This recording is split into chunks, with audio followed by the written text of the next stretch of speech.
Alright, we are here. We are back, and oh gosh, the bot is broken. Ah boy. First time Twitch told me I started streaming before Chatterino. Ah, interesting. Sly. Yeah, how you doing, Pi? Welcome, welcome. So glad to have you. One moment, I'll try and fix the bot. No idea why it did do the thing. That's the command, right? Twitch add next minutes. That's what the command is supposed to be. That's odd. But yeah, as you can see, I have finally got the time to actually set up the Mix It Up bot. Now people can actually, you know, use it to do clips and other things. Okay, I forgot what I set up yesterday. It's kind of like at 2 or 3 a.m. Clap? No, I don't have a clap command. What would a clap command even do? Discord. That is not how you spell it. But yeah, there is a functional Discord command now. Clap you upside the head. Ah, well, why would you clap me upside the head when you could clap me downside the head? Anyway, what was it? Right. Events. Twitch. Open up the thingy. There we go. Okay, Twitch channel rated, no. Twitch ad upcoming. V. What would a V do? What would that do?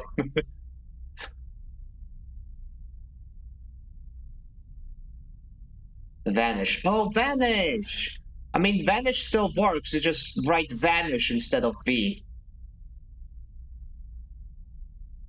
Like, I remember somebody using it before. Vanish definitely does work.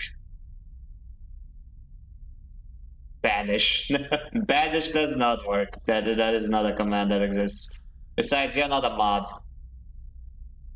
Okay, chat message, heads up, add incoming in Twitch, add next minutes. But that's what it said. That's what the command is supposed to be.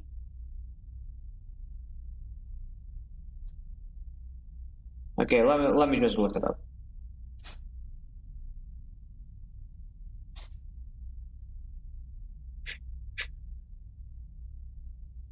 Google, what's the freaking, okay, dollars. Twitch. Wait, Twitch or Twitch? Oh, I see the problem. I just misspelled Twitch. There are two T's in there. Twit. Okay, there we go. Should work now. We'll see when something when another ad comes by. So in an hour. But yeah. I finally got off my ass and actually did some shit.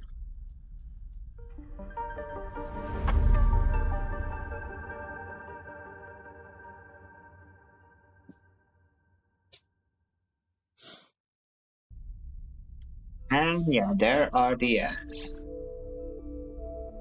I'm gonna be using a mix of stream elements and Mix It Up.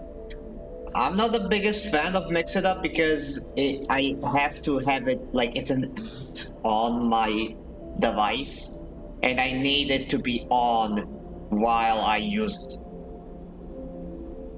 Hello, I'm Ed by Affinis. Mr. Sandman, Sandman man. Why do you keep using the wrong commands? Anyway. It's funny. The big funny, yep. Okay, where did we leave off last time? I think we are done with this place. Oh, let me check the map. Yeah, yeah. Right, we talked to these guys, the Helian dispatchers, and they want a signal array and 2 engine parts. Good luck with that, guys. Meanwhile, there's nothing else to do on this station. We did Eugen's quest line. Managed to spare the dude, and now he's with us. I'm guessing we gained his loyalty like a freaking Mass Effect. Like it's Mass Effect. I feel like Europeans ask me the way more British Americans Canadians. Oh, wait, what? I feel like Europeans ask me that way more than British Americans Canadians. Ask you what? Ask you what way?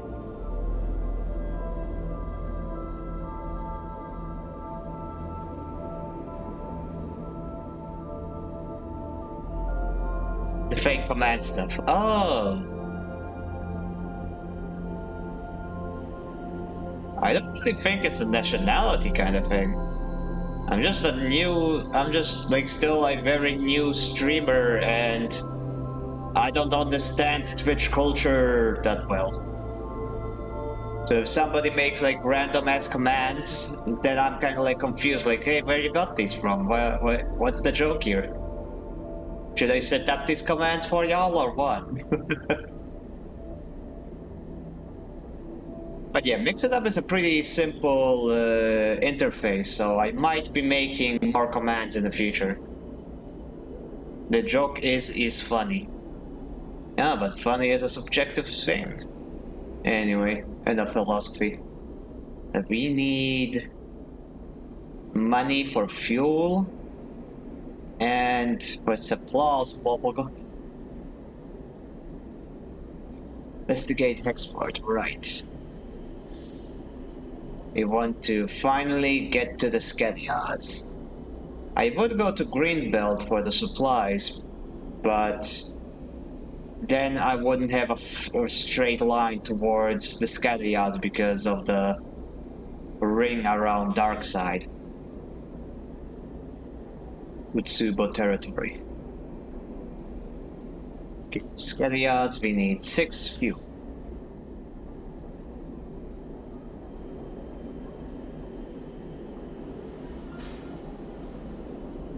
It's last motherfucker.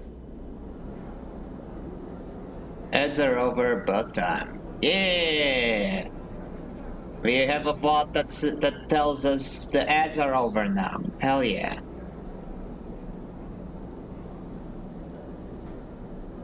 Venus Bow. Why is it written in a... Why is the letters not capitalized correctly? Ah, whatever, who cares?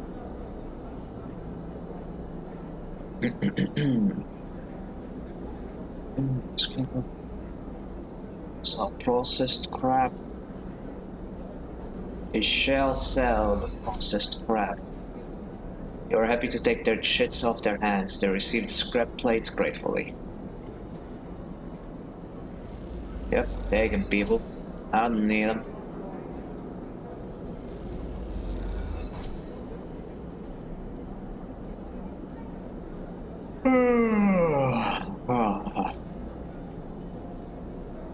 Not gonna lie, guys, I'm not feeling it today.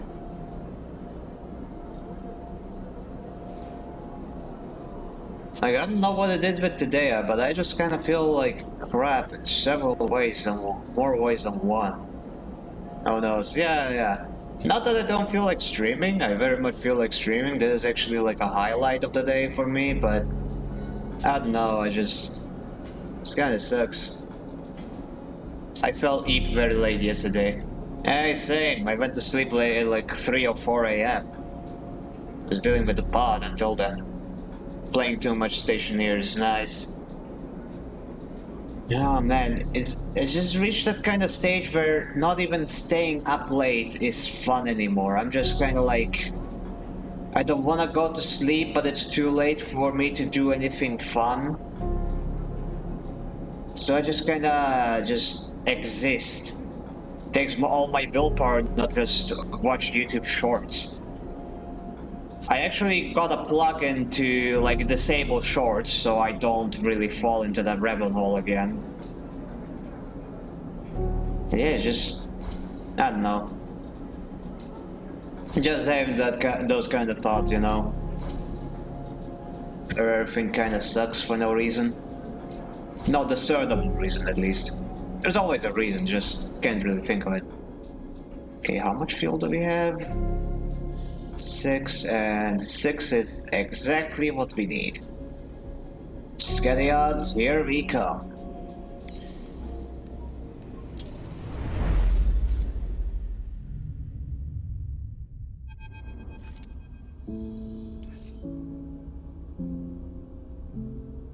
And here we are. Now this is a pretty place.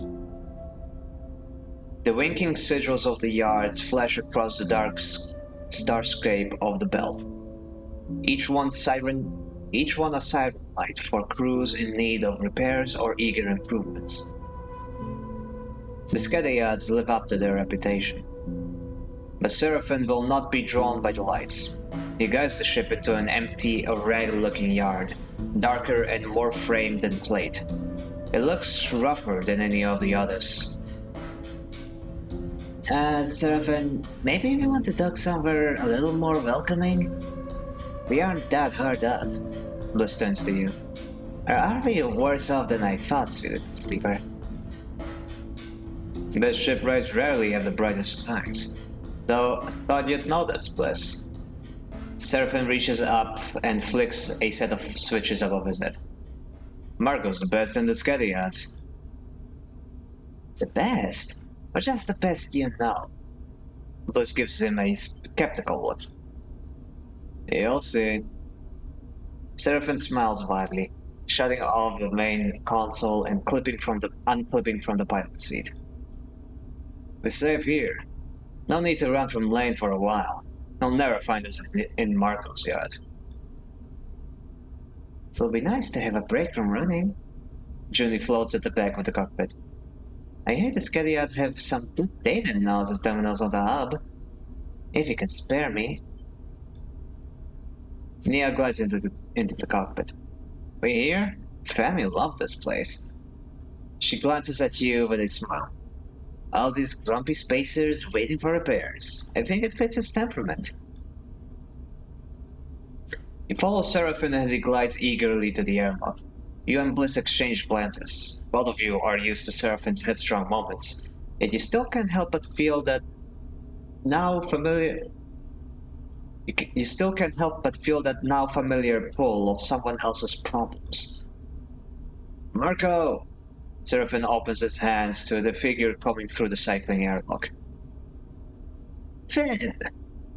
Marco floats through the door, a crooked smile across his pale face, his sharp eyes glinting in the rig's bright work lights. Marco, street-smart shipfitter, Seraphin's friend. Cool design. The two embrace in more of a chest bump than a hug, Seraphin spinning with the momentum of the impact to end with his arm across Marco's shoulder. The two side by side, grinning. You notice Marco's eyes quickly falling on you, a slight narrowing suggesting he has immediate thoughts about your presence. So, this is how you're flying with now, Finn? Marco shoots you a wink, his expression shifting to conceal his previous curiosity or concern. Bliss, they introduced themselves curtly. You two used to be a crew together, I assume. Me and Finn? No, just drinking buddies. Marco's response provokes a laugh from Seraphin, some kind of joke you can't catch the tone of. Marco turns his attention to you. And a sleeper. My condolences. It's a damn crime what those corporations do to you. But at least you're out, huh? I appreciate the solidarity. That's got much easier. Just nod. Marco doesn't miss a beat. He turns back to Seraphin. It's been too long, Finn. Not flying with old Betty anymore. You immediately see the reaction on Seraphim, his entire being tightening without anything more than a shudder to signify it. No, that's long gone. Marco shrugs. That's the way of the belt. He shakes Seraphim by the shoulder. Come on, then. Stop floating around in this drafty old thing. Let me grab you a drink. Whoa, this dude knows you, Finn. Oh, man. You know, now that I think about it, like, this is a purely text-based game, so why don't they give us the option to name our main character? Like, it's literally just a variable that they put into text instead of the word sleeper. It shouldn't be that difficult. But I'm guessing it's a conscious decision. Like, sleeper isn't entirely a self-insert.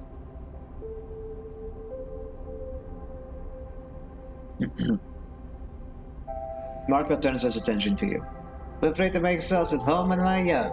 Hell, take a little fuel. I've got lots of the stuff and it's been quiet for a few cycles. Happy to spare time for a friend. He steers Seraphim down the docking tunnel, waving a hand to you and calling back. I'll have him home in a cycle or two. His laughter echoes down the tunnel as they leave. Listens to you. I'm going to go dig around the other yards for some components the rig could deal with. You got things to do? You think of Cadet and wonder if she found a way here to the scatter yards to extract data of the export drive. The only way to know would be to find her. Seraphim's words echo in your mind, his insistence that the only way to escape Lane is to beat him in his own turf. With Darkseid just sunward of the scatter yards, this might be the perfect platform from which to attempt such a wild and dangerous plan. Sleeper? This brings you out of your thoughts.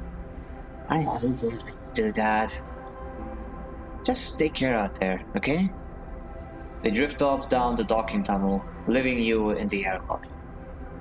It seems the next step is up to you. Okay, this is cool. Oh, this is cool. Oh, wow.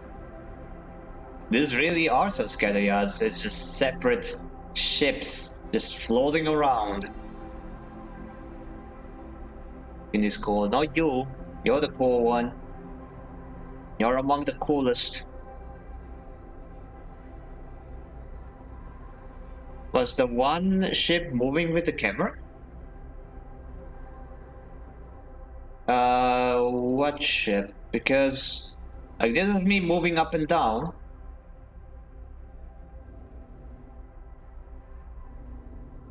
There's a tiny ship down there that's like moving on its own. And the ship in the back, it seems to be just like decorative. Like, doesn't seem like I can do anything there. There's also a ship down there on the left, and I'm guessing there's also other ships like away from this, like off screen, to make it feel more like scatter yards. There's a tiny ship down there as well. Oh, it's far. Looked like it was closer. No. It's just that far back that when I move across these ships, it drifts out of view. Okie dokie. So the rig, Marco's yard, transit hub. Among the yards, a mold. Drinking buddies. Seraphim and Marco are set off in some scatteryards dive, catching up. You hope Marco returns your pilot in working order. Among us, a mold, a moog, among. Wait, what is this? Surya's yard. Infamous shipfitter yard.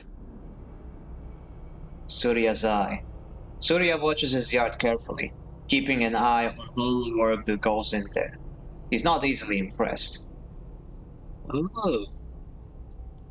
Sounds like someone I want to impress.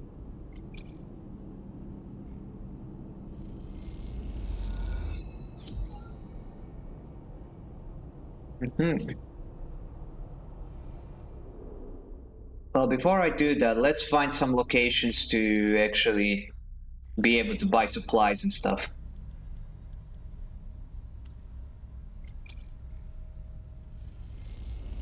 Follow the markers. What's the what? New location. Scatter yards.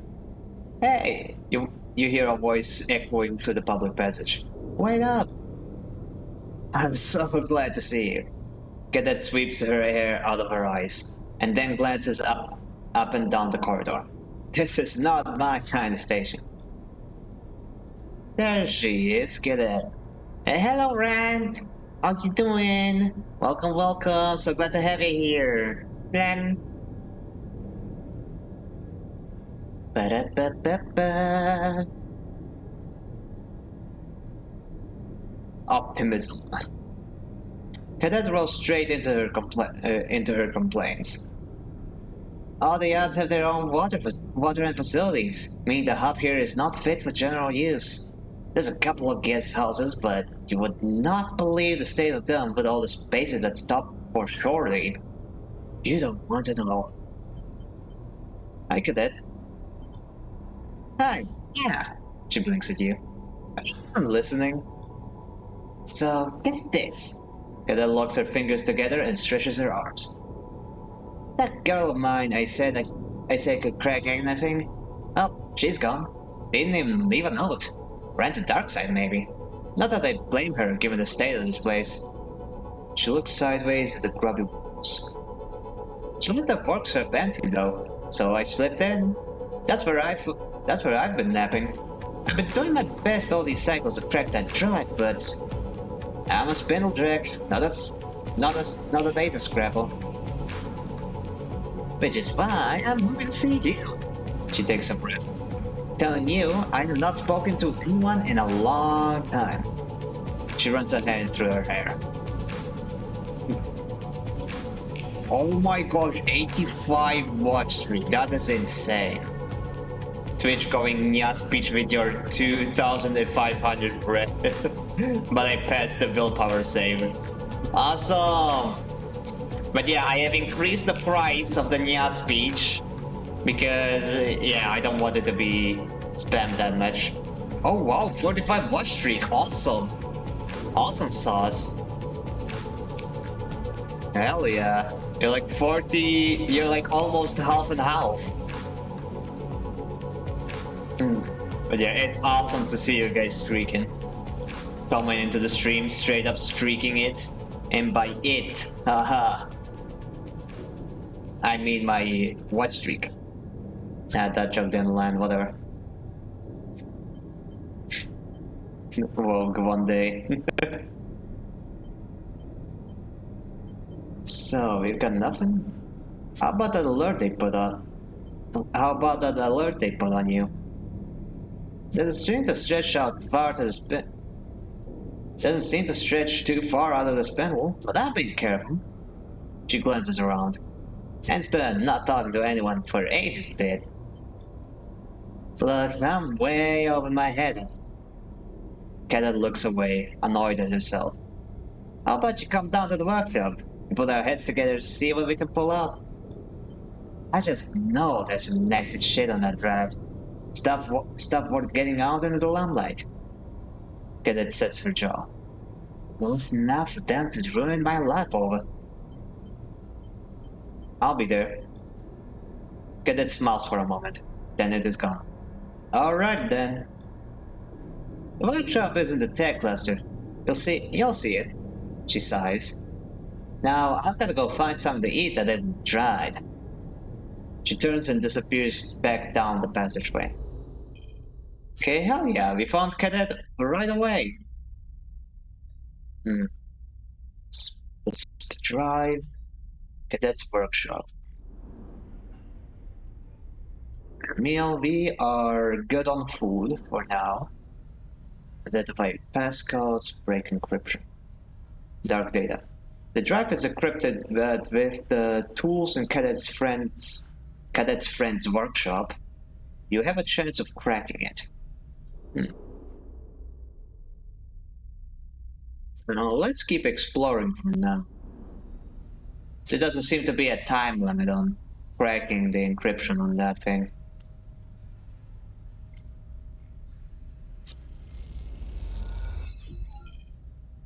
Same amount of progress. Yard supply. Yep, there's where I can buy supplies and fuel. It's always nice when it's on the same in the same spot. Okay, transit. Come on, positive. Nice. Fabricator bay. Bay usage fee. The engine component fabricators in the hub are for shipfitters only, so they ask for a one-time fee to disable to dissuade casual use. Oh, only 30 Grio? Sure. Let's see what it is about.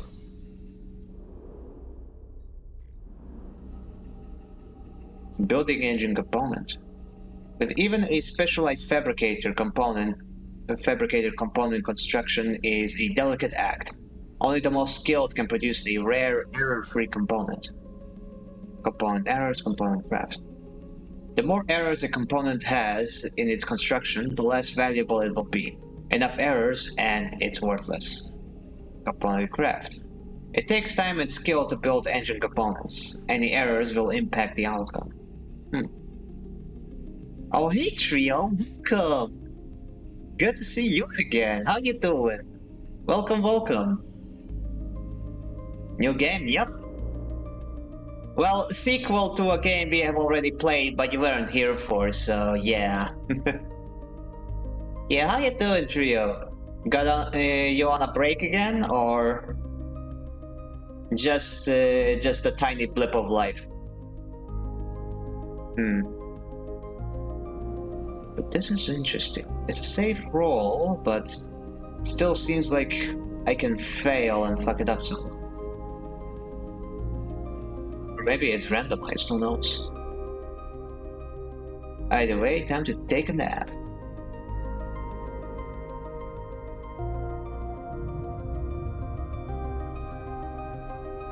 Yes, break. Ah, I see. Actually, isn't it summer break for you? Eugen finds you in a quiet corner of the rig. Seraphin just gave me something I think you need to see. Eugen has been uncharacteristically quiet since your journey to the Appelian Path's resting place, and even now there is a seriousness to him you do not recognize.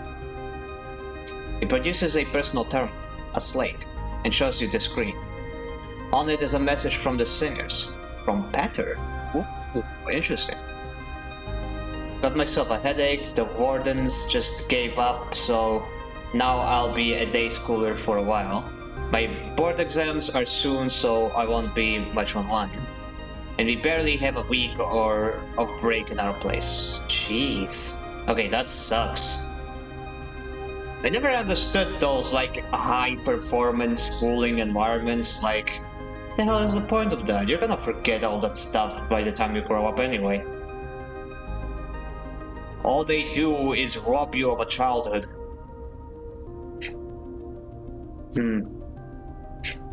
Yeah, but it's good to see you make the most of it. You can still make very good friends and other things.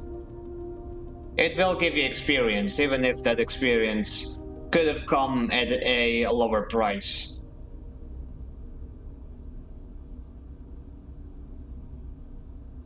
Okay. I am pleased to report the fraction drive extraction was a success. You hear the gravelly voice in your mind as you read. Thank you for your choice to concede.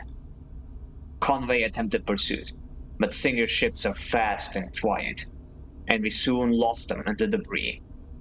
You smile. Petter's arrogance is clear, even in writing.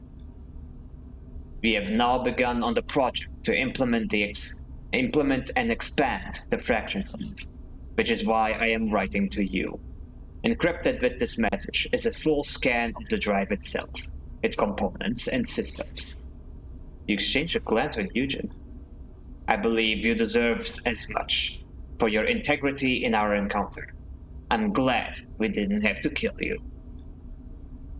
What you do with the plans is up to you, but I would recommend you do not attempt to sell or publish them, unless you wish to attract further attention from Conway. The singers will soon leave Hellion, and in fact, we have to acknowledge your role in making this possible. We wish you safe passage on your journey. Heather.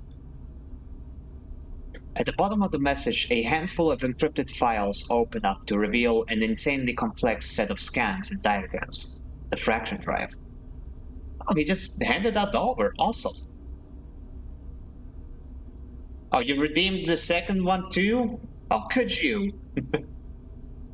Hold on, I'm making tea. Oh, I like tea. Give me some tea. Only iced tea though, because summer is absolutely melting me right now. I have a cold glass of water here and it's barely keeping me alive.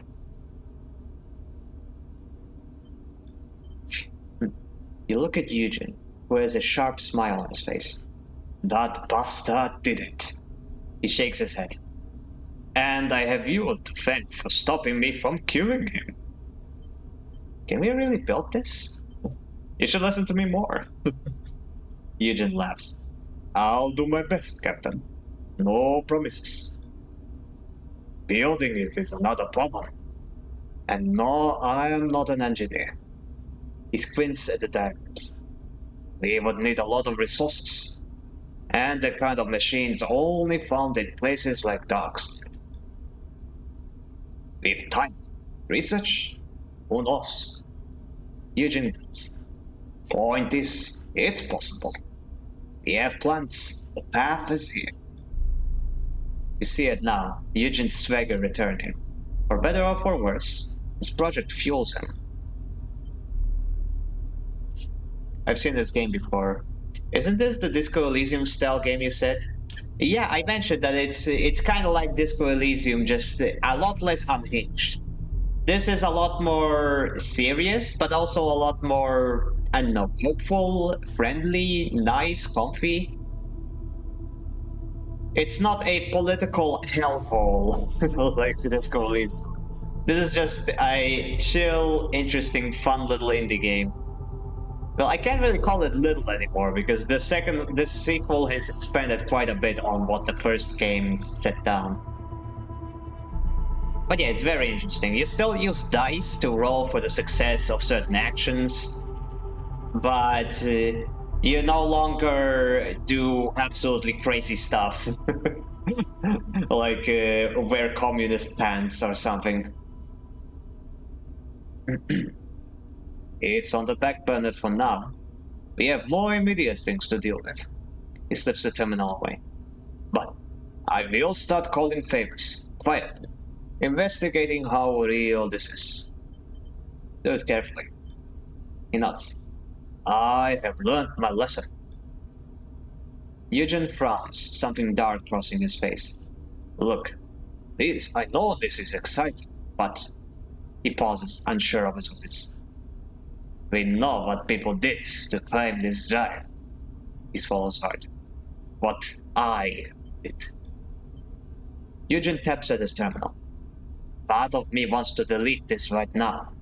He looks down. They make me afraid of what I'll do to fulfill them. And it won't be like that. It's not the goal that changes you, it's you. Perhaps you are right, he smiles weakly. I want to believe it. He slips the slate away. The way you treat me, it makes me believe something. His brow knits, his own words irritating him. But I'm not sure what it is. And I'm not much of a believer. Eugen looks down. You can see he is fighting with himself. I don't like to hurt people. Pats you on the shoulder. But for you, I will make exception. With that, he turns away, gliding back to the ship and out of sight. A fraction drive of your own. A machine to cut a path through the stars. You shake your head. It's hard not to dream. But you have seen the danger of that dream, too. What it drove Eugene and others to do. Perhaps together you can keep each other on that narrow path to the future without straying into obsession. Perhaps, thinking of those impossibly complex plans, it will never come to pass. Are they a diagram for your future, or a labyrinth to become lost in? The only way to know is to live it together. Hey, interesting. Hell yeah, we can build our own fraction drive now. Assuming we'll find the components.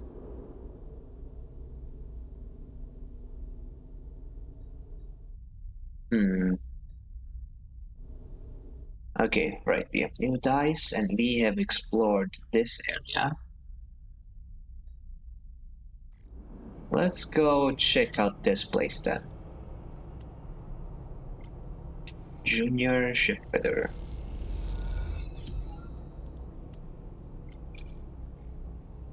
Positive or neutral. Nice.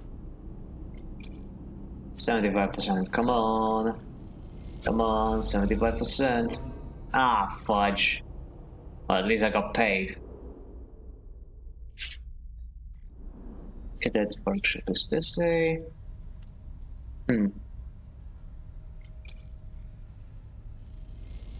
These are the worst kind of rolls. Hell yeah, neutral outcome. Wait, no, that's 50% neutral, 50% negative. Nah, what else can I use that one-sided die for? I'll just buy some food if I fuck it up. Yeah, let's go buy some food. Buy a meal.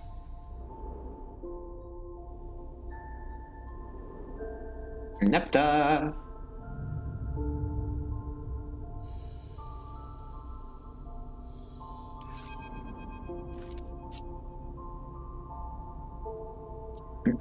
Sleeper!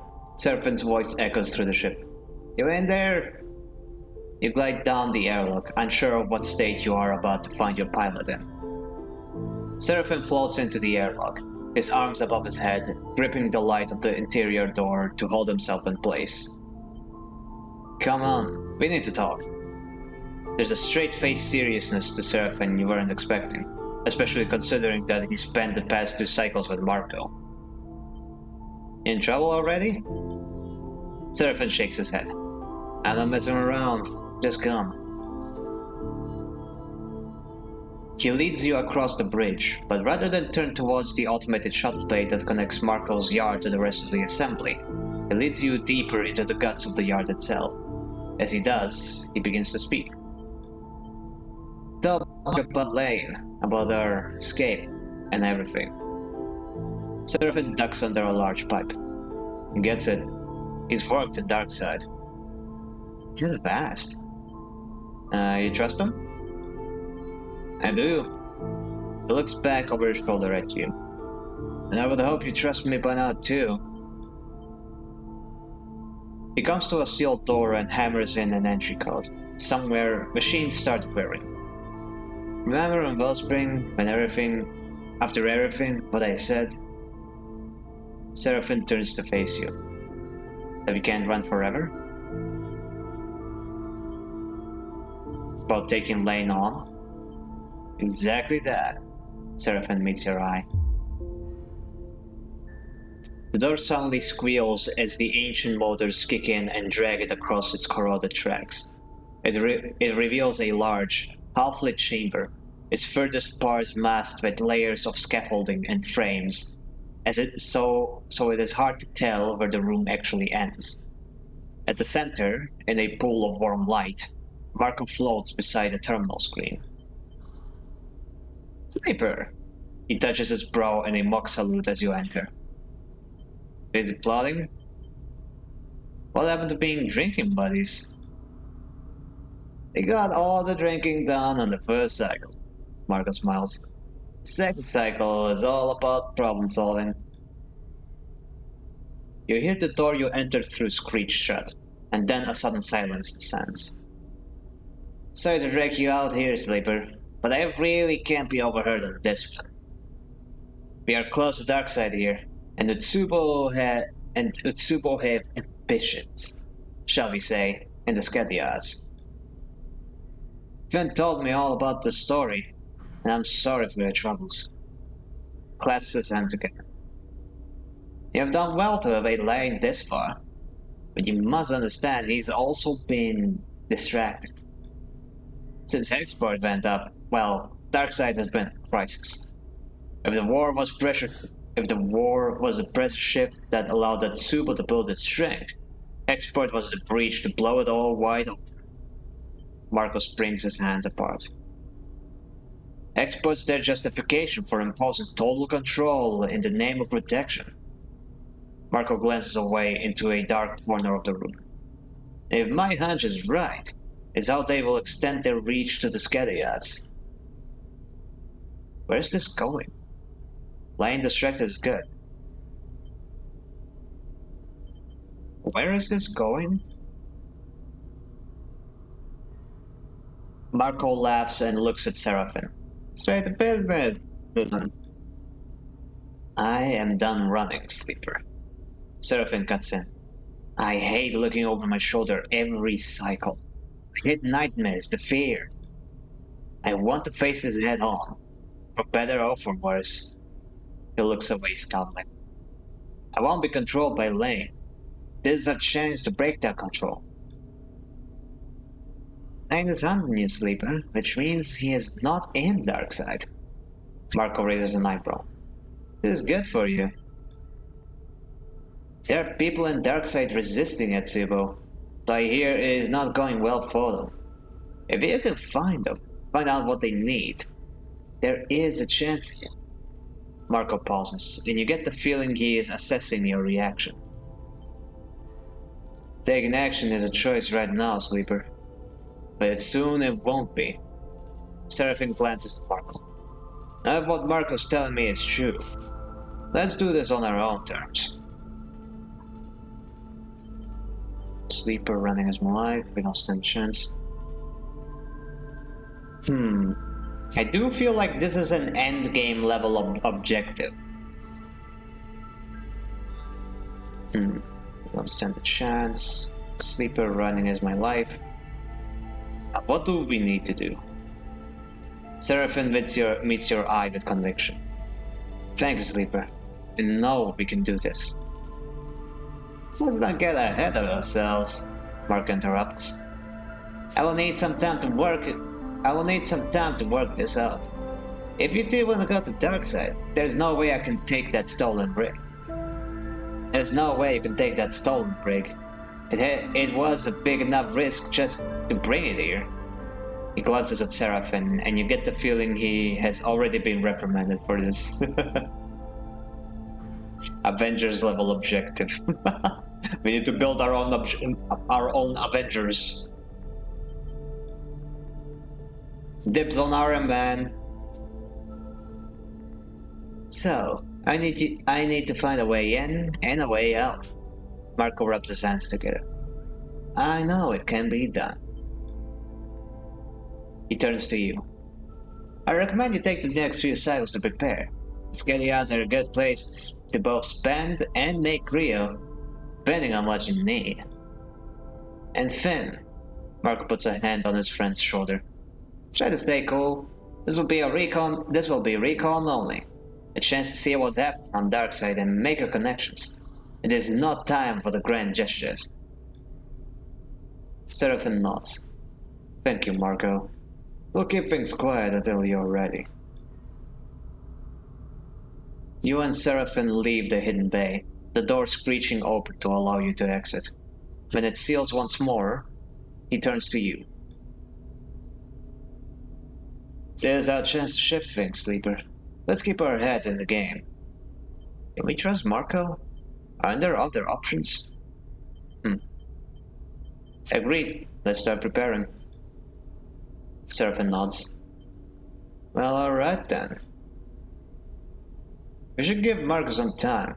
I've got a few things I want to take care of in the Skadiats, and I want to get a message to tell her. I know she would want to know. I know she will want to hear from me before. Well, let's just make sure we're ready.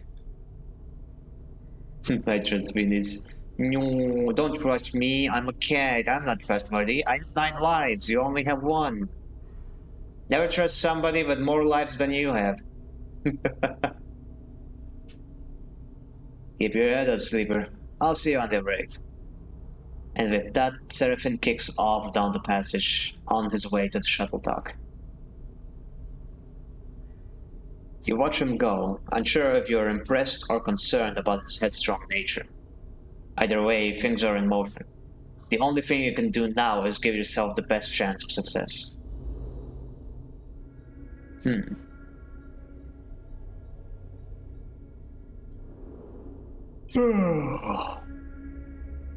Your location is correct. Oh, Marco's yard. Ah, nah, he's just doing more planning again.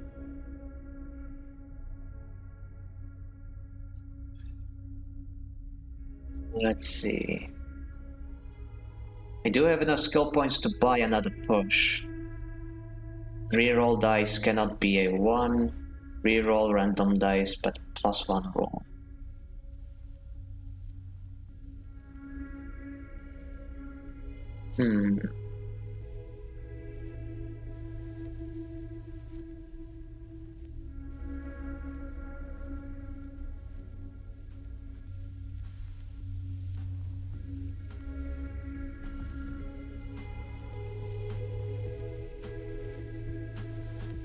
I think I'm gonna keep saving up to level up on my skills instead of leveling up my push.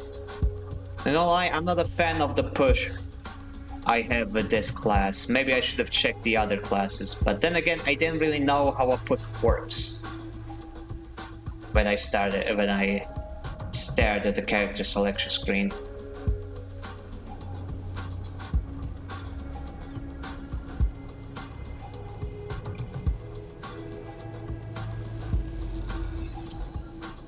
So there.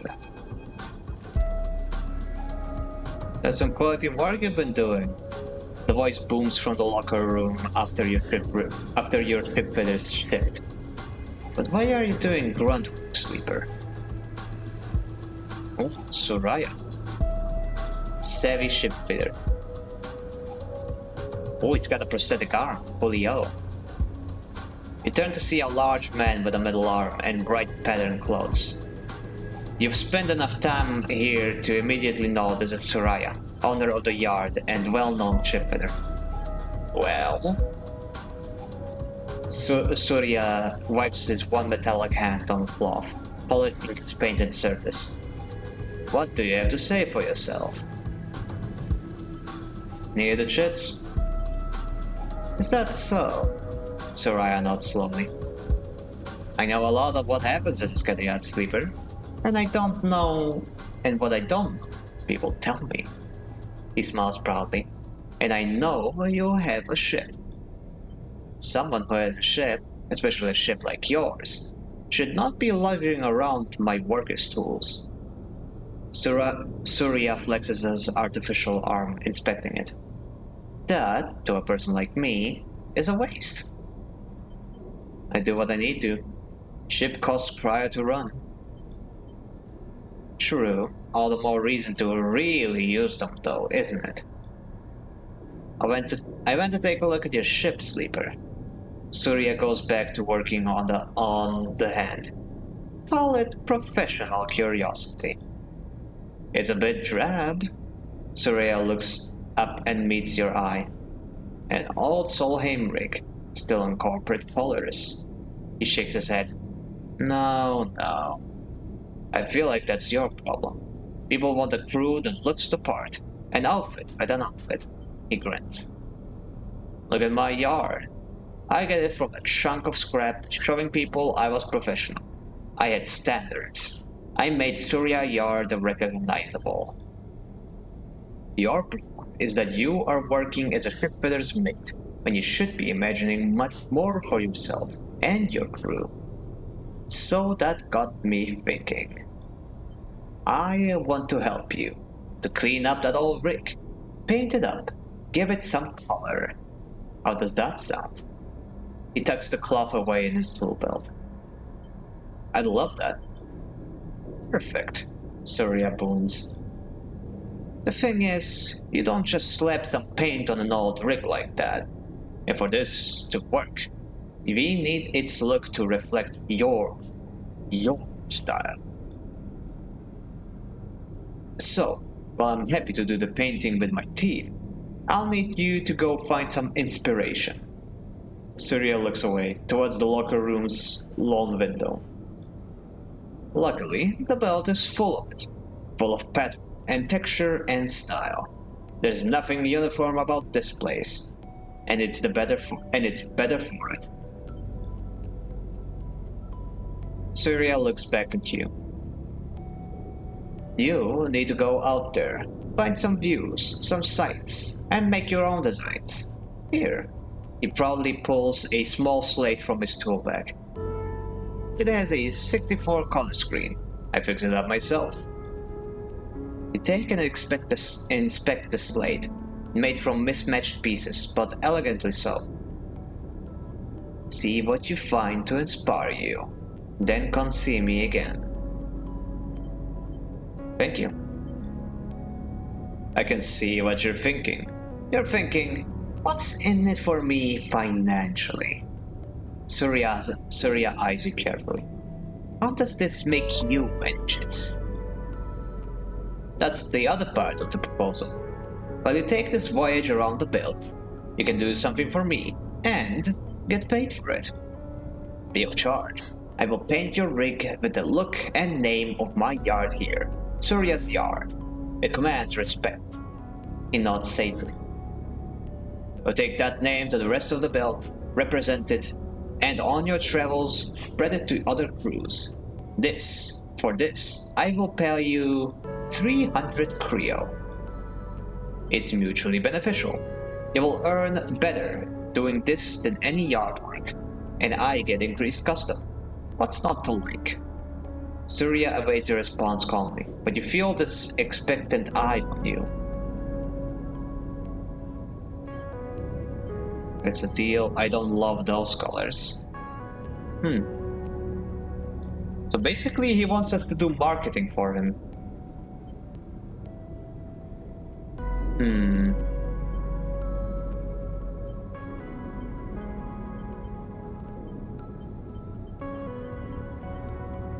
I don't love those colors. It's not about the colors. It's about what they represent. If you think of what 300 Creo would mean, it's not a small amount, especially for doing nothing. Okay, I'll do it. Wonderful, Surya beams. I will send my team over immediately. By the time you return to your rig, it should be done. He reaches into his work pouch. Here, 150 Creo right now, up front. He takes out a handful of high-value chits. Another 150 Creo when you return with those designs. Take the chits. You take the Creo. Of course, I will give you the other half on your return with those designs. He smiles apologetically. I need to be sure you don't repaint the ship before your pilgrimage is done. It's all fair. Keep the slate. He waves an arm at you as you put it away. Go find inspiration. Bring me those designs. I don't want to see you back at the shipyard. You need to be out of here. Surya smiles. It was a pleasure. Before you can say anything else, he is gone. Time to find out what this crew have done to your rig. Surya's yard. Rig paint removal. The painters can return your rig to its old paint, but you'll have to pay them extra to convince them. Surya won't be happy. No, I don't mind. Yeah, let's go check out how it looks now. This isn't bad. Looks kinda nice, actually. I don't mind it at all. Let's feed the kitty in the meantime. The stray is part of the crew now. but she still likes to spend time in her little nest in the supply store. You put the supply in a special feeder Blitz set up. The stray purrs and rubs against your side as they glide over to eat. Yum. Very fancy. Yeah, I don't mind this at all. And I really like that the game actually gives me the option to customize. I just wish it gave me it earlier, because I'm guessing that the objective now is to basically visit every station at least once and take pictures, but I've already been to almost every station. Repaint the rig. The shipfitter Surya has offered to repaint your rig if you get the designs from across the belt.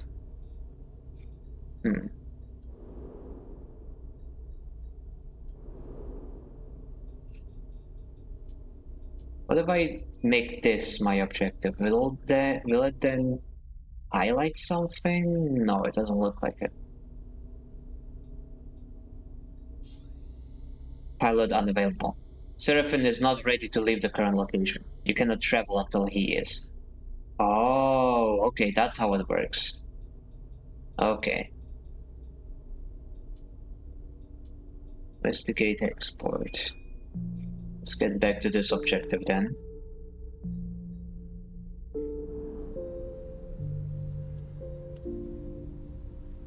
Identify passcodes, break encryption.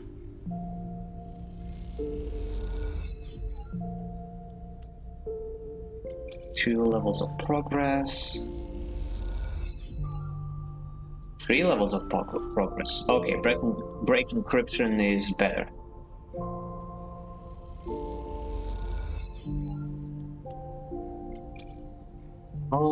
Bye-bye.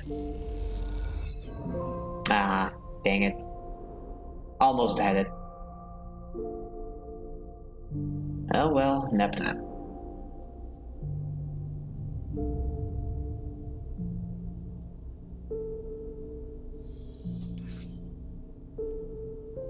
In the meantime, you guys scavenge for fuel. I'm gonna keep on looking. Oh, we got a bot. Who will ban them first, mother?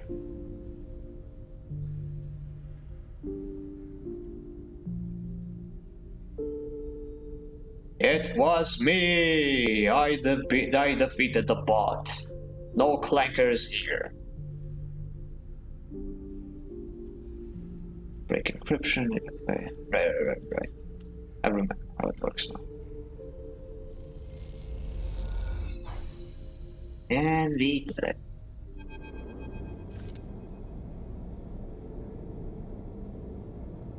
Okay, now the command works. Hell yeah. How you know it's a bot and not a nice human advertiser? Well, they're already not a nice human advertiser by the way they're going about it. And human advertisers, fuck ads. I am outsped just as later. Justice, vengeance. I serve justice. Eat it. Cadet catches your eye as you look over at her. What is it? She takes the end of the metal chopstick she had been chewing on out of her mouth. Got something?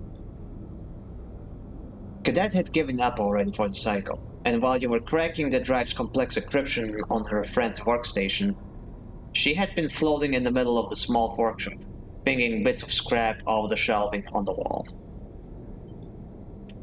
Now, she spins in the air and pushes off from the ceiling, spinning as she glides so she lands perfectly behind you, leaning over the terminal screen. As she does, you hit a key, executing the final decryption process. Sick. Slick. She goes to ruffle your hair, but you don't have any. Instead, she just wobbles your head playfully. Aw, okay, I like her. I like this chick. Can we take her? Please, let me recruit her. I want her on my ship. What have we got? With Cadet hanging over your shoulder, you try to concentrate on the data spooling across the screen. Does Finis want to play Tyranny? Never heard of it. What is Tyranny? The first thing that catches your eye is the steady repetition of CWEXT, an identifier for convoy extractions. The behemoth conglomerate, the behemoth conglomerate currently waging a corporate war with Senatstad in the inner system. Why Conway? What is this data? You stop to scroll, looking for details. Oh, apparently it's by Obsidian. I didn't know that. It's a Baldur's Gate type of game. Oh! Well, not really. Like, there are a lot of Baldur's Gate likes, like Divinity Original Sin or Pathfinder something something righteous. And while those games look interesting, they're just, I don't know, too clunky for me. Like, they have too much of an emphasis on numbers and meta builds and RPG shenanigans. But I would much rather play something like Baldur's Gate 3, which is like super story heavy. And if you know D&D, you basically know everything you need to play that game. So, depending on which Tyranny is leaning towards, I think I would rather skip and just play Baldur's Gate 3, which I already have, mind you. I'm just waiting for a hardware update so that I can actually play it.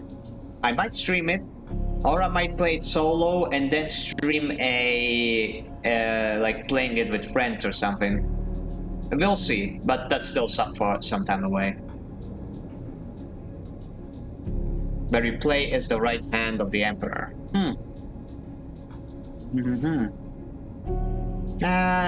Still. I can look it up afterwards, but... Actually, no, fuck it, let me look it up right now. Why wouldn't I? Let me look it up. Tyranny, you say? Oh, Tyranny, not Tyranny.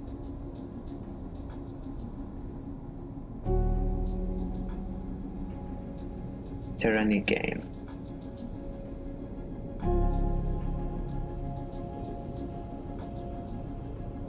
Oh, okay, heck no. Sorry, but that is way too old school for me. And not that I don't like old school games. There are old school games that I love, like the original Deus Ex, for example, or The Elder Scrolls Oblivion, and other kind of games. I like old games, just not old school RPGs of this type. Because that is way too much text, way too much technical bullshit, and too little narrative for me to actually care about. That's just me. Anyway, back to the video game. Why Conway? What is this data? You stop to scroll, looking for the details. Hit that thing. Cadet pokes the screen, making it wobble. You dutifully click. Yes, ma'am. A comment expands in the code, a note left by someone. It mentions tests and protocols, discusses reverse engineering and carrier signals. You close it and find another. Drone latency. Another. Security bypass. And one more. Kill switch. It takes you a long time, you and Cadet squinting in the blue screen, to build up a picture of what you're looking at. When you're done, both of you sit back, your eyes sore, and your minds clogged with technical terminology. Shit. Cadet shakes her head. They've deceived me alive. She's referring to the Conway drone mind, the stream of data was scraped from. Huge volumes of internal data, of control systems, protocols, and passphrases.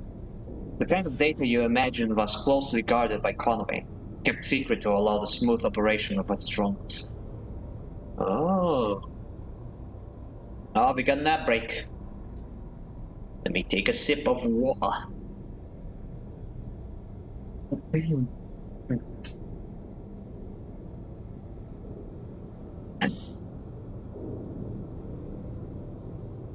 Etsipis. Indeed.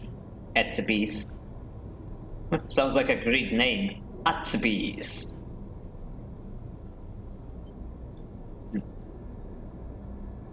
This thing. Some kind of general or manager, right? Giving orders to all the little drones that work for it? Cadet squints. I always thought Conway controlled its drones remotely. With people, those zero latency point interfaces you hear about. From what you know, Cadet is right. Conway is known for their novel solution to the scale and logistical problems of the surrogate systems. Extraction and security drone ships piloted from light years away with proprietary comm interfaces. Light years? Okay, interesting. Light years, you say? That means that they must have some kind of FTL technology. If not to travel faster than light, then to transfer data faster than light. Interesting. A drone might, what is called a scraper, should be a kind of substitutor. A relay for the local drones that links to the closely guarded transmitter or receiver. But this data suggests otherwise. It suggests an active cognitive process, far more complex than any protocol you have heard of. A thinking machine. Look, Kenneth jabs at the screen again. Is that? She squints. You see a line in the data stream that reads simply, stop, get out, stop, get out, stop, get out, get out, get out, get out. Jeez. It didn't want to be dissected. Jeez. Faster than lizards. How did they do this? Cadet lays back. Everyone knows captured Conway drones purge themselves and everything else in a couple of square clicks around them when captured. You rip the control core out of one, sure, you can disassemble it, but the distance will be gone. There was one still running when they took it apart. They should have gone out like a tactical nuke the moment they started. She stopped suddenly, the fate of Hexport jumping into her mind. Is that what happened? But how did they get all this and get it out on a drive? Silence falls to the workshop. You look back to the screen, unsure of the answers to Cadet's questions. You feel a deep chill, one that you know has nothing to do with the temperature of the workshop. Who the hell was doing this? Cadet scans the code once more. Work out who? I can do this? Hell yeah, neutral. You go back over the data. It's scrubbed clean. Not a mention of who is scraping the data. You go over it again. Nothing. Not a single clue. The thought starts to process in your mind. Who scrubs data this clean? Who wants Conway drone protocols? Senate stat? Or is that too simple, too obvious for it to be Conway's lone opponent in the system-wide war? It's a possibility, so you say it out loud. Yeah, that was my first guess too. Cadet yawns. It's still a guess. I've been at this too long, Cadet sighs. I'm hooked. She pushes away from the terminal and floats into the room, stretching out her aching back. We know they had this drone mine on Lexport. That's what they were cutting it, scraping it. We know something happened and Hexport went up. She sketches her thoughts out in the air and gestures as she summarizes. So that's what happened at Hexport. They basically brought in a tactical nuke, a self-aware tactical nuke, and decided to poke into its brain. And then they were surprised that it blew up. So it doesn't have anything to do with Lane. Oh, that's I don't know if that's a good or a bad thing.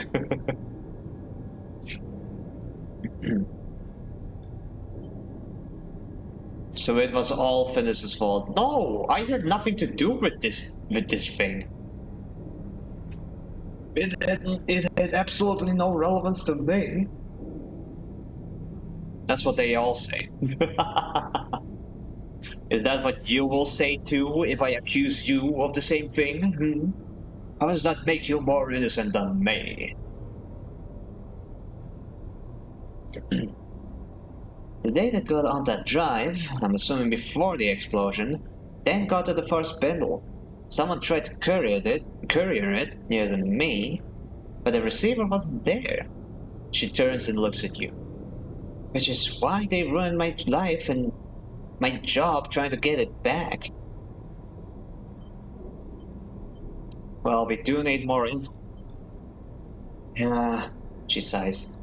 We do. She floats over to the drive and picks it up. This thing has travel written all over it. But it's also the kind of way. But it's also the only way to buy my life back. She frowns. The way I see it, we have to expose these fools so they leave me be, or give them the data so they'll piss off forever. Honestly, as much as I understand her position of wanting her life back, this kind of data could alter the course of the war. You can't just give it to them. Not if we don't know who they are. She laughs half-heartedly. But yeah, can't. All the roads lead in one direction, I'm afraid. She spins the drive in the air. Back home. Export. If there's anything to confirm or deny this data, if there's anything to connect it to, if there's anything left at all, it'll be in the remains of that station. I had a feeling it might come to this, so I made some inquiries when I first got here. Word is that the place is irradiated to hell, but I've also heard the radiation's fading. And it's not like half the belt is glowing anyway. She shrugs grimly. It sits on. We'd maybe have a few cycles before it starts to leak through. Problem is getting in. She puts the drive back on the desk's magnetic surface. First panel is a no-go. Not only do I not want to get picked up there, but the debris is denser on that side. No safe way in. Dark side's the best bet. She shakes her head. But I heard you had some trouble waiting for you there. Well, what do I deal with the trouble? Then we'd have a clear shot at it. She shrugs. Easier said than done. This place is one hell of a stowaway spot. Shielded from everything. Plus, Scadia is not no one's territory. I'm gonna leave the drive here. She squints at you. No peeking. But me, I wanna keep moving. So I was thinking I could make myself useful until you shake the trouble in dark side. She smiles. Work for a room and board and all that. Wanna come with me? Yeah, she smiles. Professionally speaking. A wink. What do you say? She folds her arms. You know I'm tough. And I could do plenty besides ride a motorbike. Please, this is exactly what I wanted. You're in. That's the answer I was looking for. Cadet scans the workshop. I've had enough space for bathrooms for a lifetime. I'll make myself at home in your rig. She picks up the drive and tucks it in her pocket. Cadet glances away at the racks on the wall, and you follow her eyes to spot the airbike where it is hanging, carefully secured and pristinely kept. Cadet gives you a hard look. You'd better have room for my bike.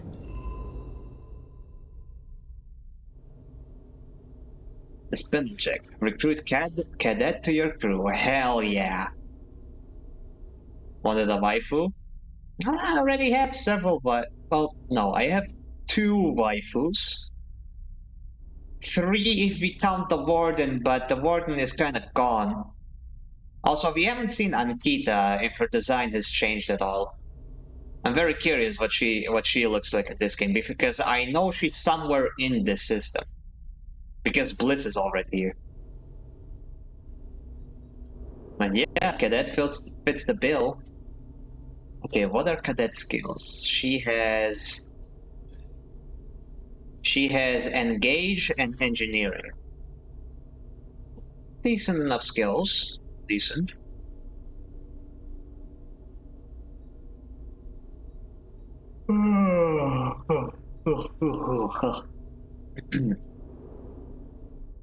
Anyway, I think that's everything I have to do here on this station. Except for this thing. I'm curious what this even is. Build engine component. Neutral outcome. Craft component errors.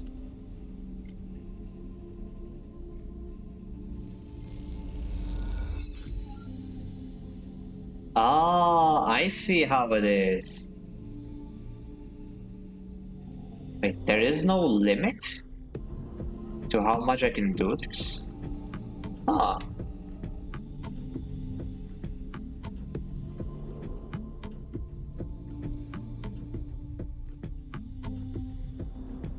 Let's grab a bite to eat. And let's take a nap.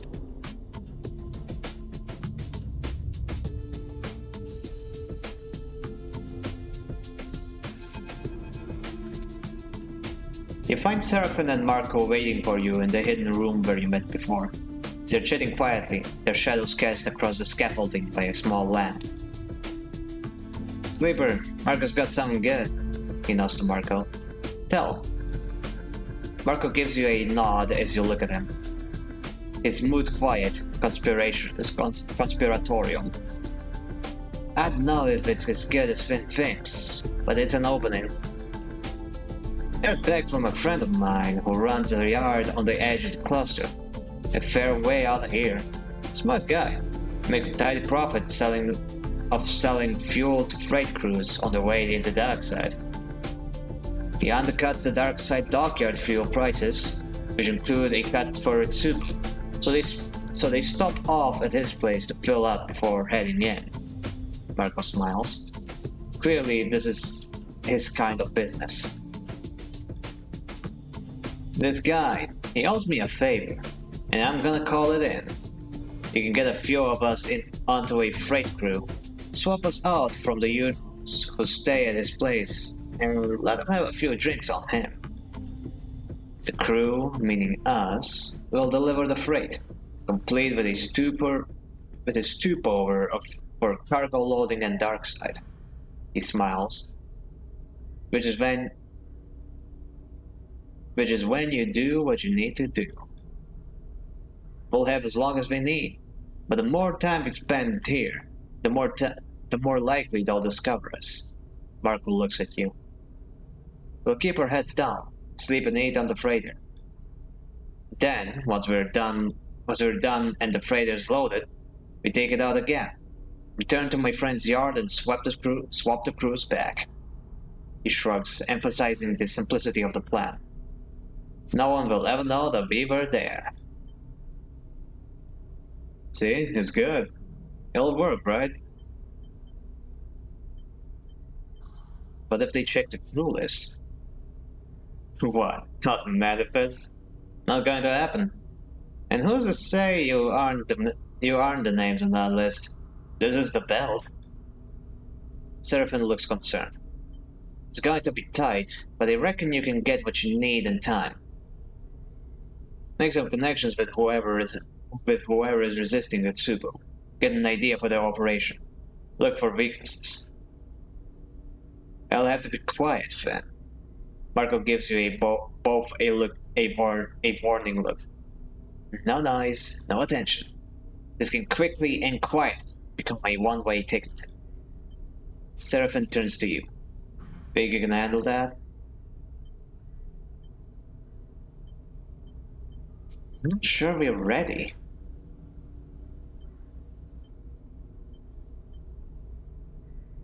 Hmm.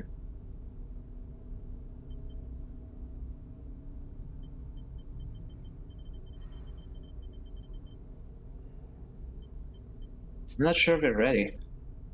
Seraphin and Marco exchange concerned glances. What aren't they telling you? There's one more thing, Sleeper. Seraphin looks down. Someone needs to stay with the rig. Someone who can pilot it if there's any attention at the yard. He meets your eye. It has to be like this. I'm sorry. I'll be going with you. Marco puts a reassuring hand on your shoulder. I know Darkseid. I'll guide you all the way in and all the way out. Oh, I don't like this. There'll be room for one more on the crew. I'll leave who that is up to you. But let me give you some word of advice. He leans in closer. You better make sure you really trust anybody you take on this one. You look between the two of them. Just you and Marco might be the safer option. The fewer people, the less likely it is to give yourselves away. But then, if Marco doesn't keep up with his end of the bargain, you'll want all the backup you can get. Problem is that we have to go right away. You see the right intention in Marco's face. The freighters arriving this cycle. Seraphin turns to you. I'm sorry I can't come, Sleeper, but we need to do this now.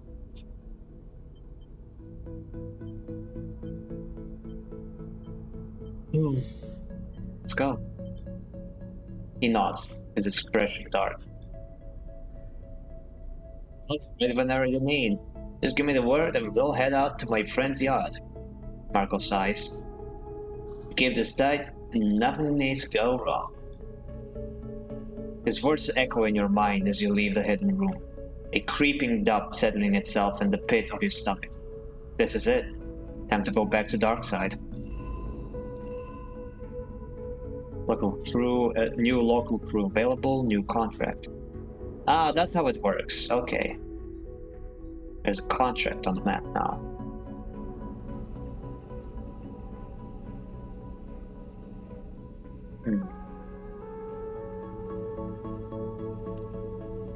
Well, we might as well build some components. What else am I gonna use these dice for? Engine component, yes.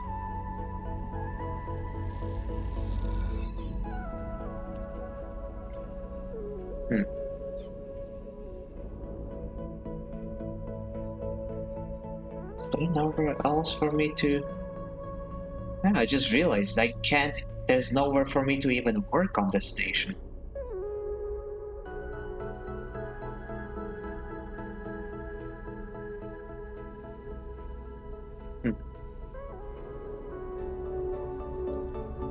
Okay, I've got zero stress. We have the fuel, we have the supplies, motherfucker.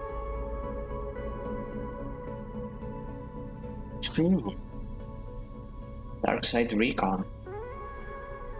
NA Danger. Marco has a friend who will get you and your crew on a freighter headed to Darkseid. Once you are there, you can investigate the tube and find a weakness.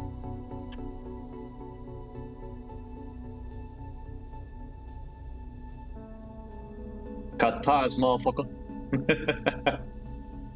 Man, okay, this is scary.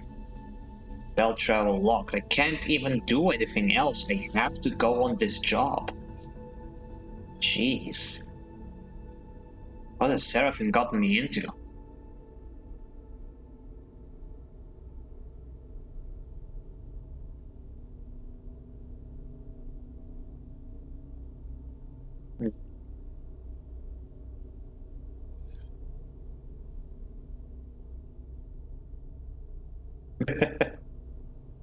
Pick fives, motherfucker.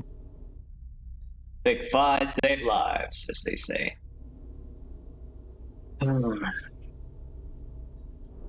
Is there anything for me to do with the rig? Rig galley, rig bunks, big bunker, rig workshop. Can't repair my dice. That's gonna suck. Feed the stray. Stray is fine for now. Meal. Nothing else for me to do. Kinda sucks that I can't repair my dice when they're like one bad roll away from being destroyed. Saying good.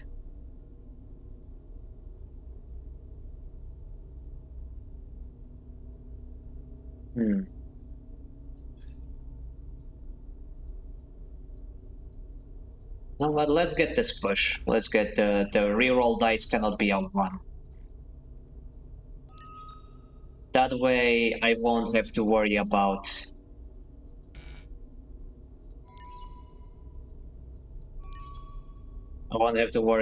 the push breaking my dice too often.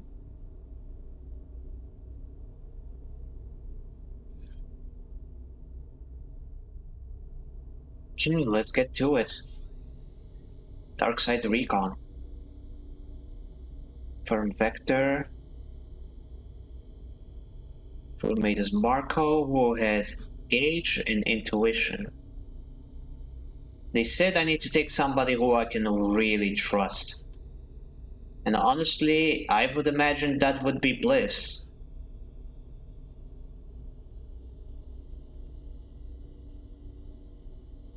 And why must Eugene be the only one with the endure skill?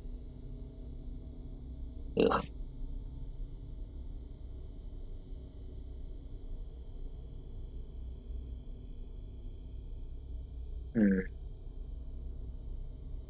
I've got hacking covered. And wait, I have a plus in engage, intuition, and interface.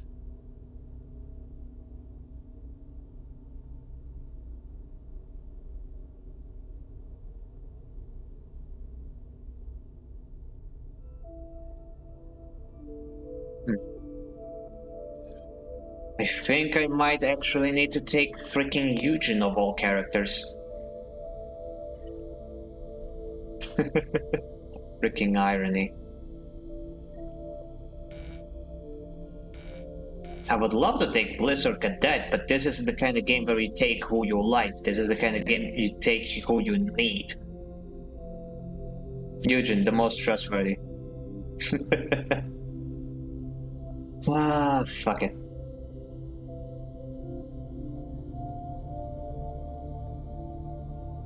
Travel to contract. Farm crew.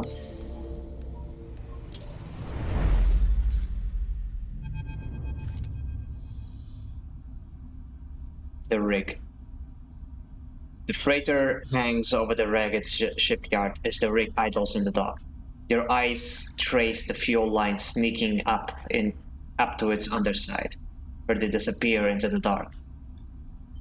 A chip from the pilot's console breaks the silence. Marco's sick. This is it, Sleeper. Seraphin settles back from the controls of the rig. He looks over his shoulder at you. Better get going. Still not sure.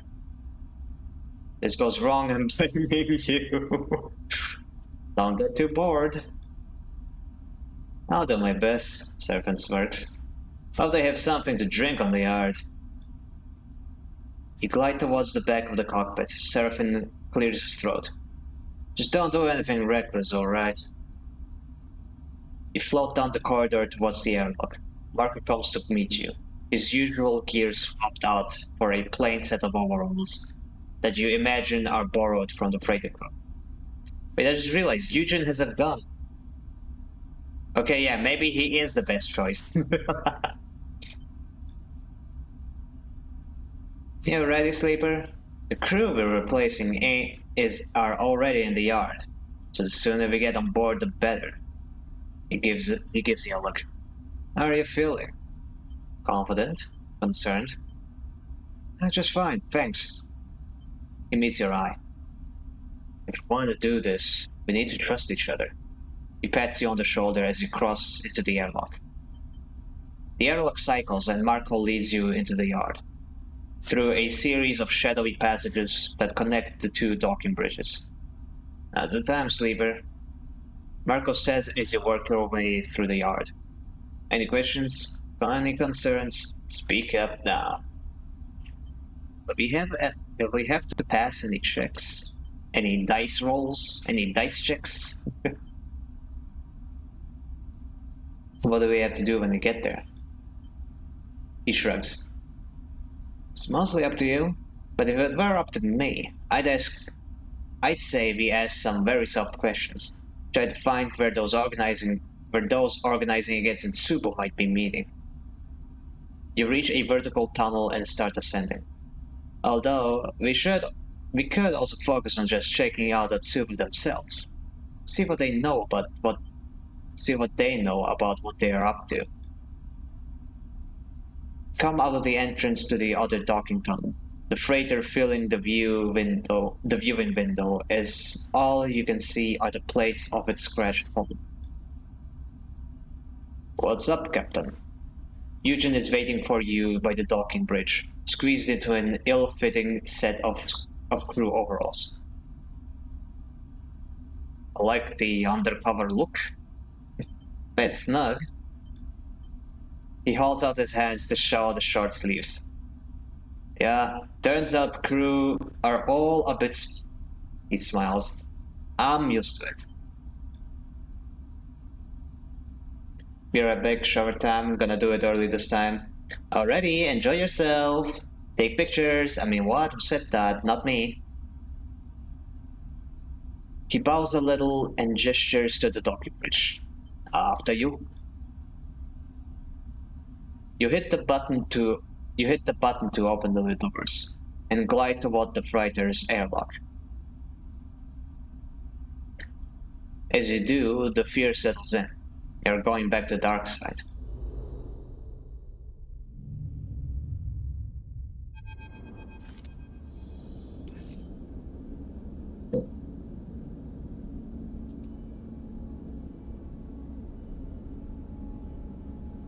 Darkseid prowls out across the starscape, its surface a vast and random accumulation of structures and lights and signs. You have watched it as the freighter cut across the belt, as it grew cycle by cycle, like a stain across the cockpit glass. Watching it approach, the fragmented memories of your time here pass through your mind, each one dissolving the moment you try to focus on it. Only the sensations remain. Despair, claustrophobia, fear, all somehow strengthened by the disconnected nature. It's as if, by not being attached to specific memories, they can run free through your mind, as alive as they were in the first moment of feeling. Hi Bob, welcome! So glad to have you here. How you doing?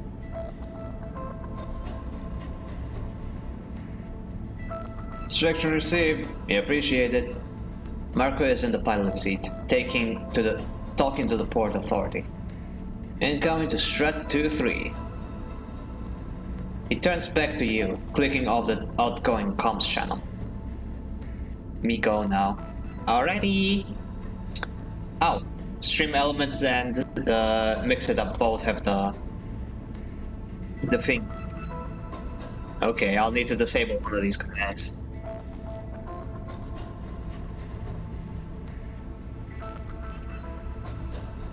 And 2 months. Damn, awesome. Slay.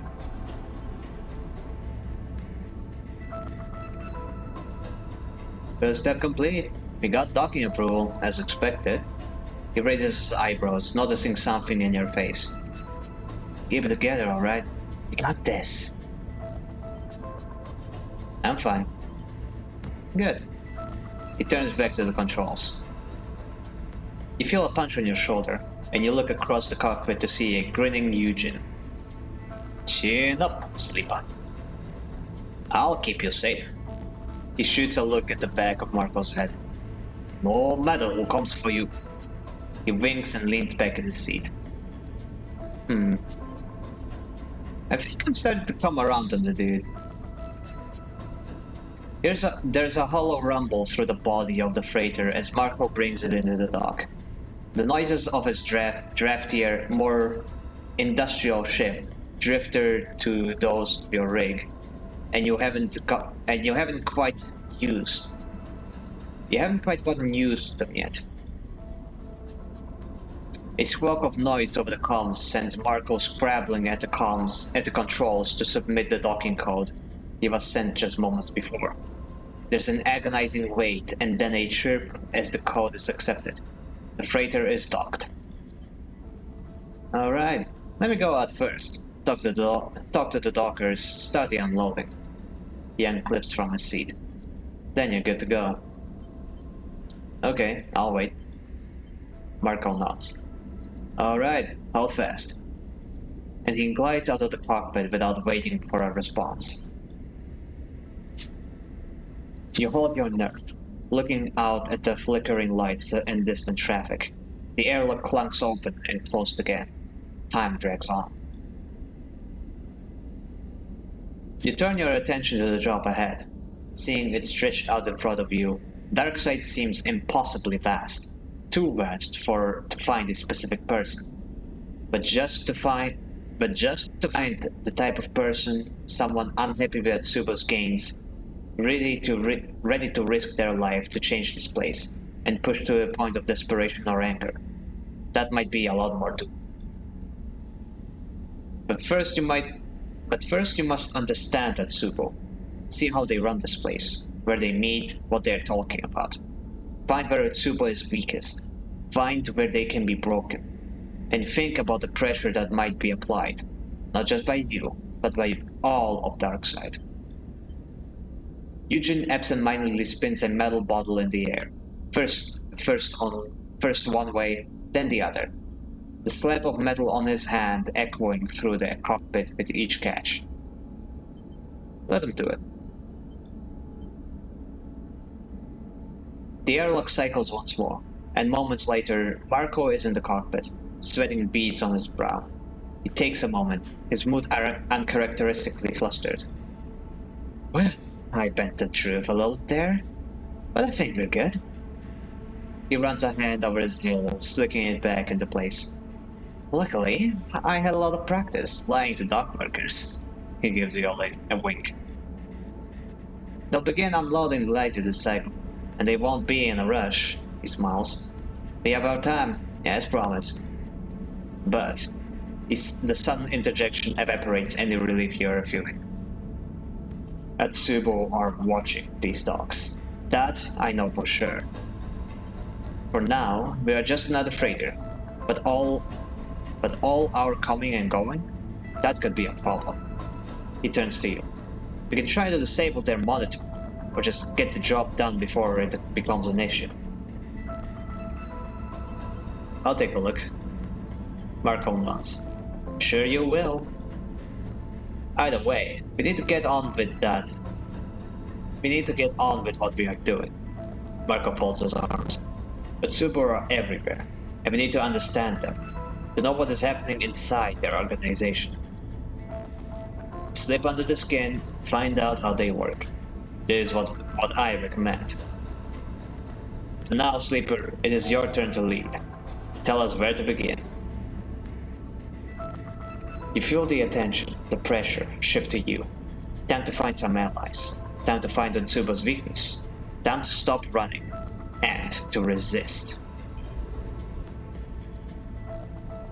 There's an active crisis. Ah, shit.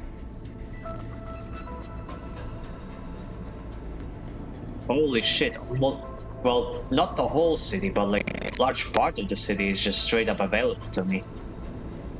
The Rise. Territory. You've heard the Rise is a hub for its super operations and enforcers. You need to find where they meet. Dock surveillance. Going dark.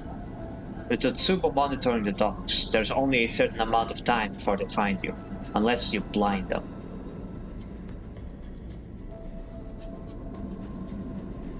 Washgate. Surely. The dock at Washgate is under Otsubo control, making it a solid place to start when trying to infiltrate their operations.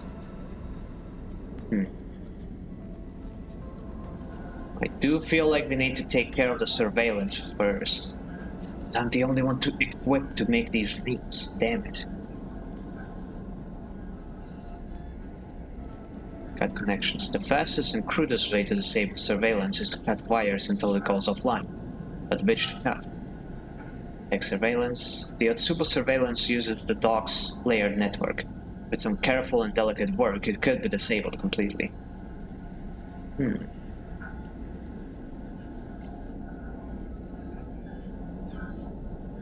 Oh, that's just a 5-sided die.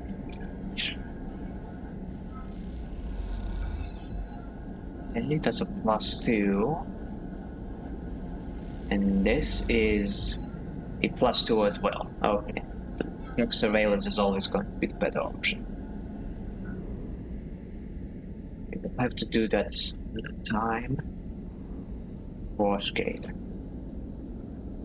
Docker debate. Eavesdrop. Dropping some eaves. Eaving some drops. The rise.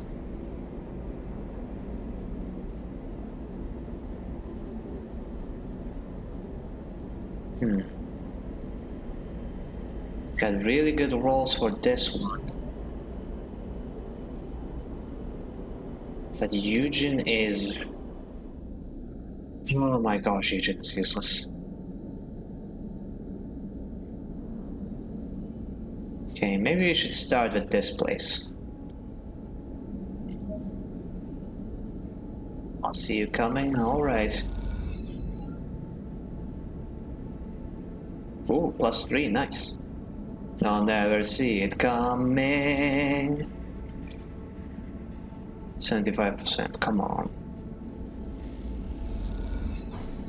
Nice. Alright, Eugen has a 6-sided die. Ooh, count on me. Nice, almost have the whole thingy.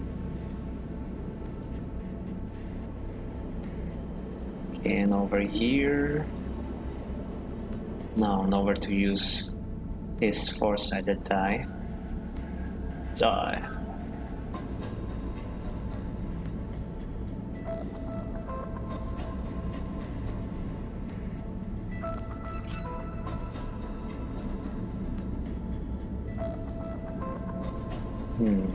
I could risk it. It's only 75%. Hell yeah! Okay, that was a good call. New location. Docker's Rest. Otsubo Cipher.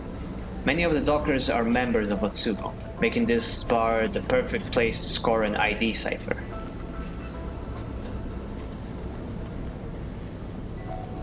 Ah, man. All of these are like very much built for me, but I can't be carrying this whole team.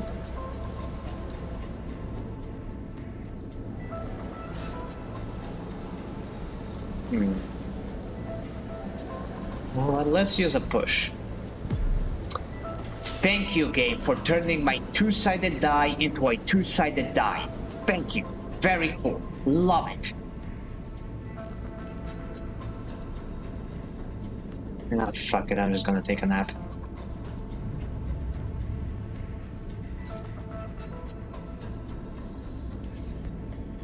Ooh, okay, those are some good rolls.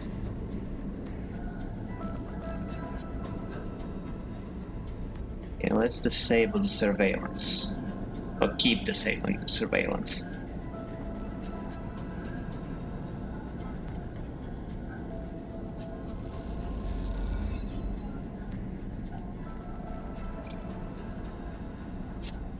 %. Don't like this, but... Hell yeah, okay. Doing better, doing better.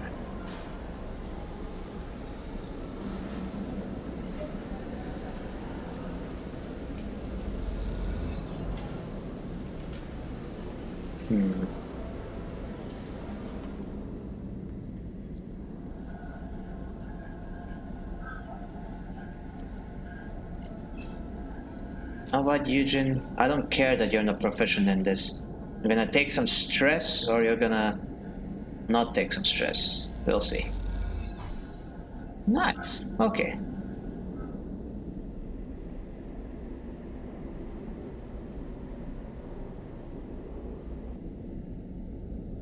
When I use Marco's 5-sided die, but there are bad places to use it in.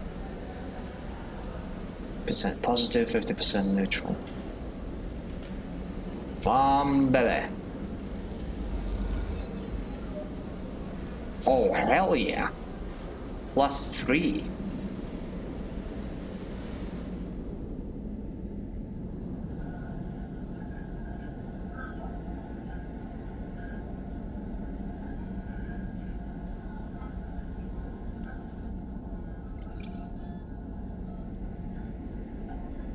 Three of my dice are about to break. If I get too much stress, this is gonna all go downhill very fast. Think I better play it safe. Time for a nap.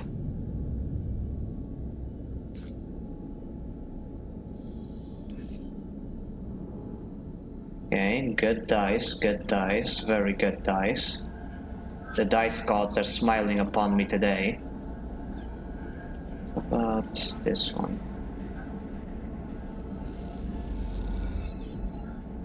Positive, hell yeah. Stay positive. Good shit. Okay, the crisis is averted. Now we can take our time with the rest. We almost have this. Marco, do your thing. Nice. You leave Docker's wrist with an Atsubo passkey in hand, sure to get you inside one of their safe houses. Now, the trick is to find one. You make your way through the docks, down into the dark passageways. Sleeper? Eugene's voice has a rare nervous twinge to it. Marco's gone. You stop in the dark side passageway you were drifting down, a quiet connection between two thoroughframes. You glance around at the loose bundles of wires and stained metal plates. It seems like a safe place to talk. He mentioned he has something to deal with, and then he left. Eugene shakes his head. He kicked off and ran like Otsubo were about to put the door in. You pause for a moment, unsure how to react. What's going on? Not a clue. Eugene frowns. I don't want to cast accusations. He pauses. But it seems like some snaky shit to me. You take a moment. No need to panic. Marco brought you here. I'll get you out. You look down the corridor towards a busier, wider passage where people drift by. If he needed to deal with something, then, well, he needed to deal with something. It doesn't mean anything, but you sure as hell wish he had given you a heads up. Surveilled and now short-handed. This job is going from bad to worse. Holy shit, I don't have him available anymore? Oh my gosh, this game.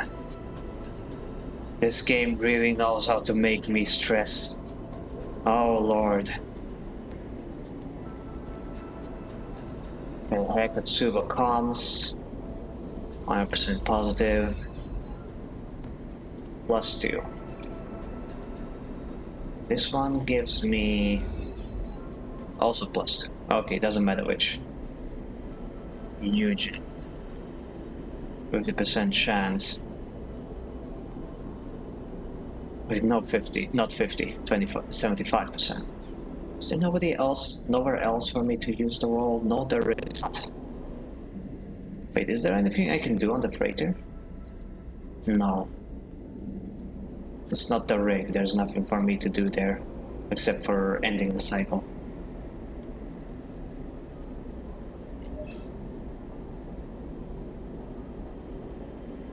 Okay, you can handle this one, Eugen. It's only 25% chance to fail. Hell yeah! Coming through for me here, buddy. You're really pulling your weight. It's quite a lot of weight to carry. Ha ha ha ha. No, just kidding. Sorry, buddy.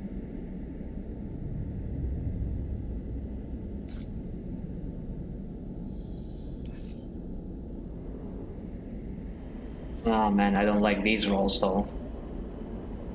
These dice are not very daijobu. It's 50... It's 50-50.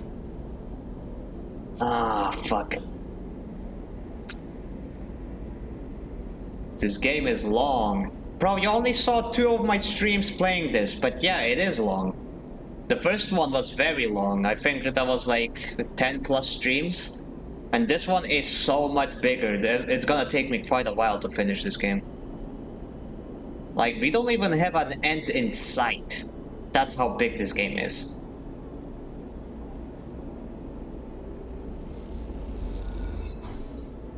Ah, shit, that gave me stress. Damn it.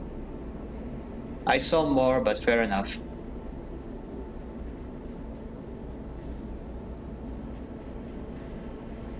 At least it didn't give me Utsuba stress.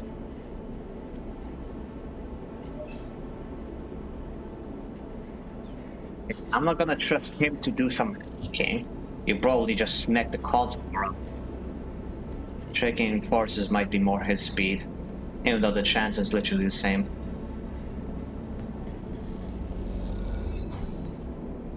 Neutral. Okay, he received some stress, but at least the mission didn't receive stress. There's only 2 more supplies left. Gotta tough it out. Come on, baby. Positive. Okay. So if we use the 4-sided die, 50% positive, 50% negative. Oh man. Oh man.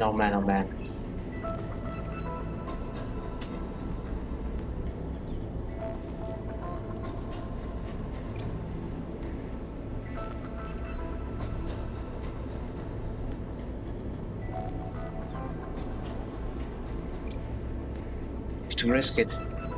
Might give me a level of stress, but 75% chance. Come on, come through for me, game.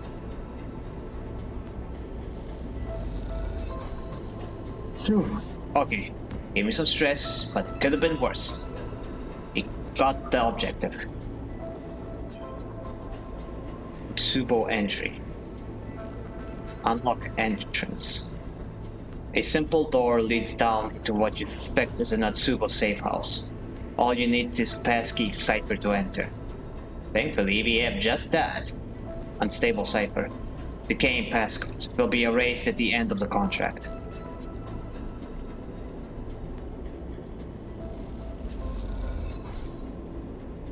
You use the passkey and the bolt thunks open. Time to go inside. You have my bag, Eugen.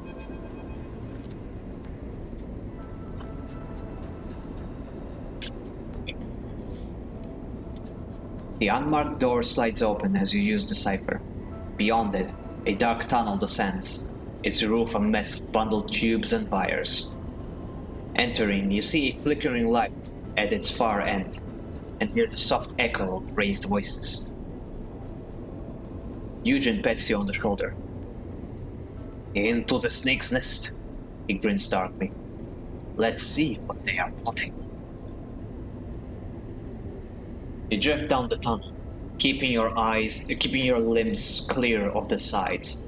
Your passage through the air silent and gentle.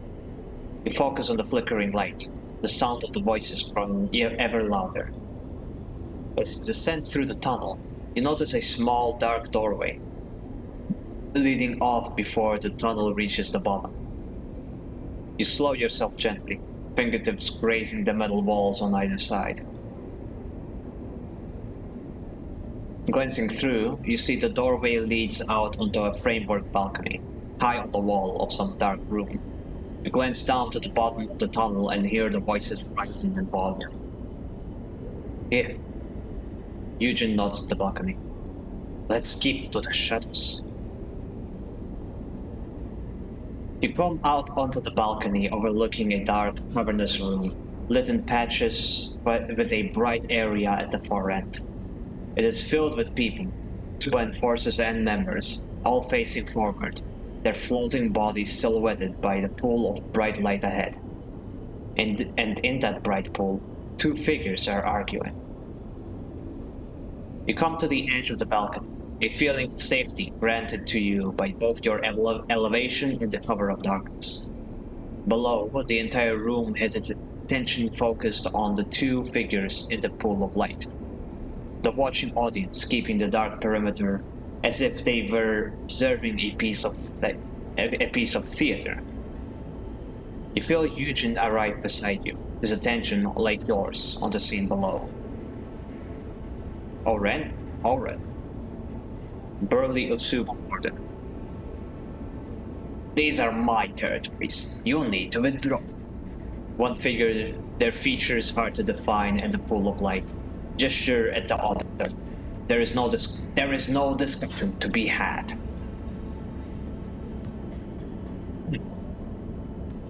Dude, can you put your arm away? I'm trying to read your name. Daichi? I'm guessing that says Daichi. Vicious Utsubo Warden.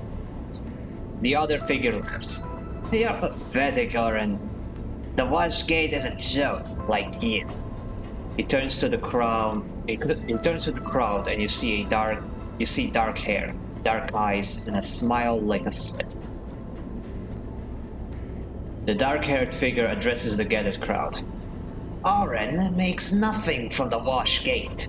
All that freight, and he lets it slip by while he soaks up bribes. Jeering across the crowd.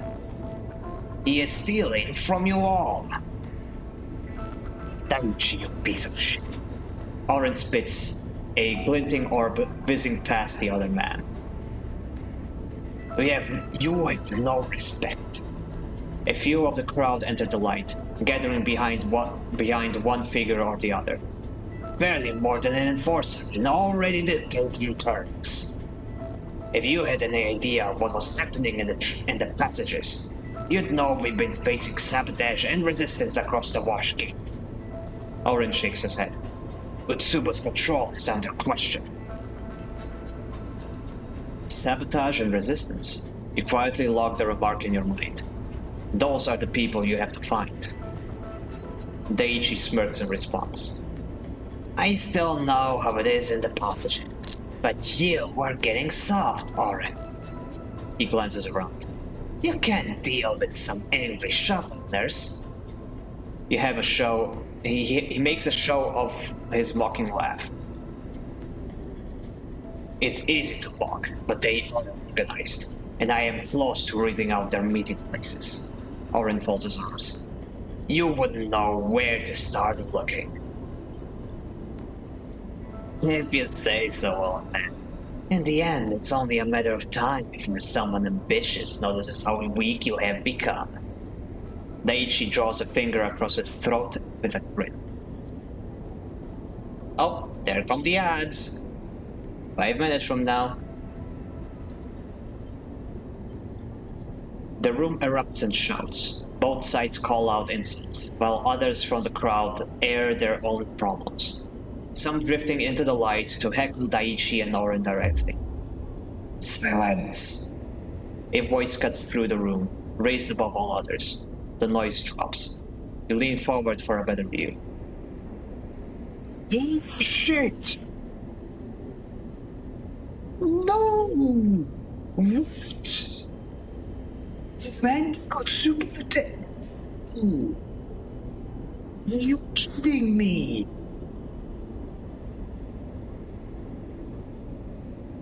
She doesn't even know me, and I already feel it. She said she was coming here for a fresh start. She literally dismantled the weapon systems on her. She looked like she was about to become a pacifist. And now she's like the head enforcer of one of the worst gangs in the system? Fucking hell, Ankita.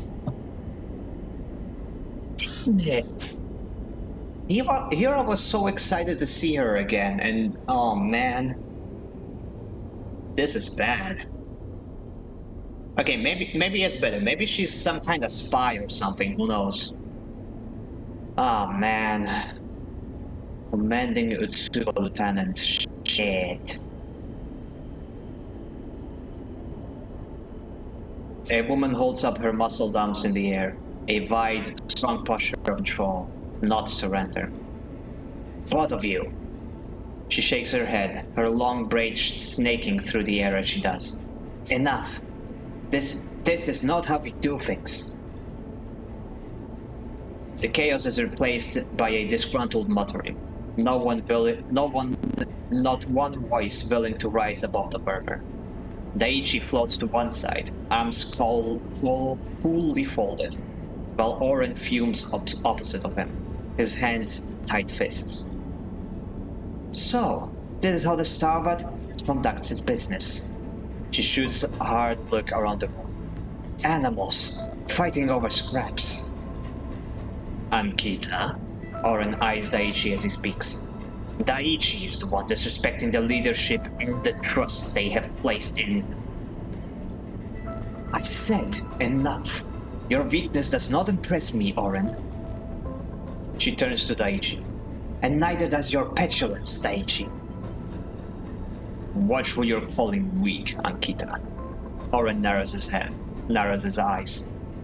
You may be Lane's favorite, but I have something that will change all that. Looks over to the heads of the crowd. Bring him. A figure is dragged into the circle of light, their head low, a greasy tangle of dark hair drifting over their face. They lift a hand and slick it back out of their eyes. Fuck! He did get captured. Oh, damn it. Marco. Eugen hisses from beside you, as Marco's pale face catches the light, gleaming with sweat. This one has a very interesting story to share with us. Oren gestures to the gathered crowd. I'm sure you are well aware of the bounty Lane has put on the head of a very valuable escaped sleeper and their accomplices. Well, Mark here tells me. He smiles at Marco, whose eyes are fixed downward, squinting into the light. That same sleeper is, right now, on a freighter moored in the Washgate docks. Fuck. A ripple runs through the gathered crowd, a reflection of the value of this information. You wonder how much Creo is on your and Seraphin's heads. You look into Marco's eyes, tempted to see any indication of what this might be. A desperate bid to save himself, or a betrayal of everything you agreed upon. His set stare reveals nothing. Now, Lane himself will be returning in 3 cycles, and you can imagine how pleased he will be when I present the sleeper to him. Ankita stares at Oren. You had no business keeping this from me. She folds her arms. I will be the one to bring the sleeper in. Not so fast, Ankita. Oren turns to the gathered crowd. The first of you to bring me the sleeper will be given a share of the Washgate. He shoots a look across the circle of light. That includes you, Daichi. The crowd erupts into shouts and movement. The assembled Utsubo members suddenly up and moving toward the doors. You push yourself into the corner of the balcony, tucking yourself into the shadows as you hear the tunnel filling with voices. There are shouts and scuffles, and you fear that any moment you will be discovered. But as time passes, the noise subsides. You only open your eyes when the sound disappears altogether. The Utsubo members on their way to your freighter. The freighter that is supposed to take you off of Darkside. You feel the panic rising. You are trapped here once more. Eugene's heavy hand falls on your shoulder. We have to go, Sleepy. He guides you towards the doorway. You ascend through the tunnel, silent, slow. Your eyes are on the entrance, hoping that no Otsubo member returns or enters. And then you are back into the main passageway, blinking in the light of the fluorescent panels and gliding away from that entrance, lost in a daze. Holy shit, this is right. It could not possibly be worse. Everyone knows we're here, and Kita is evil all of a sudden, and Lane is coming back. This is the darkest hour. Somewhere in the rise, you eventually stop, not sure where you might be going, but needing to get away from what you just witnessed. You can't go back to the freighter, that much is clear. Which means no supplies, a place to sleep. Then there's Marco. And was this always part of his plan? Or is this just him in a survival mode? Your mind fills with questions and worries, the path ahead clear. We need to find somewhere to hide you. Eugene interrupts your thoughts, idling behind you in the passage. Until we can find a way off this station. His face is set in a grim frown, none of his usual humor present. But where? Eugene looks around. Well, up here isn't bad. It's far enough away from the pot. He eyes a few nearby doorways. There's got to be an abandoned unit among all these. Marco really screwed us up. Eugene punches a metal panel in a sudden burst of anger. Should have trusted my gut. Maybe he didn't have a choice. What does it matter? Eugene fumes. He should have kept his mouth shut. Any of us would have. You eye Eugene, remembering the first job you ran together and wondering how he would frame his own betrayal of Vesna. You push the thought away, knowing now is not the time for it. Can you really leave this place without Markham? How would Seraphin react? If he actually had been caught by Yotsubo, can you forgive him for giving in to the pressure? You struggle to gather the same anger towards him as Eugene. Perhaps because you have been where Marco is now, under Yotsubo's control. What would you have done to escape? Who would you have given up? The bigger problem is how we get off this miserable station. Eugene cut in. I don't suppose any tips from last time you did it. You think of the last time you were here, the mad rush to the rave, barely conscious from the reboot, while Seraphin dragged you through the seemingly endless corridors of the station. Eugene sighs. Let's take it one step at a time. I'll find a unit we can squat. He drifts down the passage, checking the doors. You have a moment, trying to find a focus. Maybe if you could find those resisting Otsubo, they could help you? Though you wonder if they even exist at all, given all that Marco was the one who reported their existence to you and Seraphin. Was this whole thing a ploy to collect a bounty? To bring you to Darkside? If you search out Marco, perhaps he can answer you, for better or for worse. But then you recall Oren's words, sabotage and resistance. If that was an honest plea, then there is more truth in what Marco said. Utsubo is being resisted. You try to gather yourself. You have to bounce back, to come up fighting. Otherwise, this place will drown you in its darkness. Insanity shit.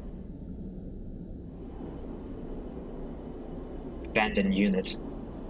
In cycle. Steal supplies. Oh. Flicker Roll lives up to its name. This is a dizzying strip of screens and stalls piled with high tech. Can you find supplies amongst all this? Resupplied. All your supplies were aboard the freighter shopping. The freighter shopping is too great a risk. Stealing is the only way to eat and stay in. I have 250 credits. It is... You really telling me I can buy some?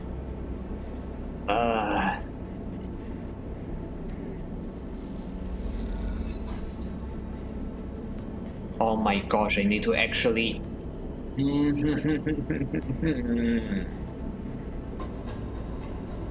Oh.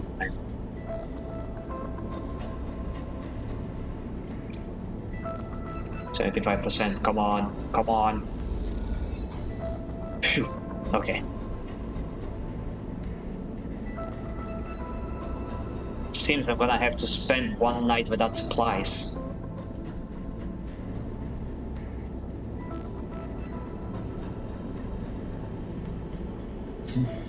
That's... Please don't break my die, please don't break my die, please don't break my die. Fuck!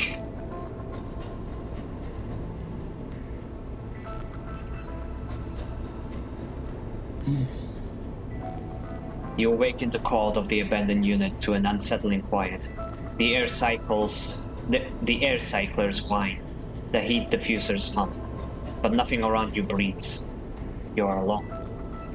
You slowly raise yourself, unclip the straps from the bunk, and allow yourself to drift up into the air. Silence. And then in that silence, you hear something. A scrape or scruff. It draws your eyes to the unit's doorway, where a shape is settled in the dark. Ankita! I knew you couldn't have gone far. Ankita shifts in the doorway.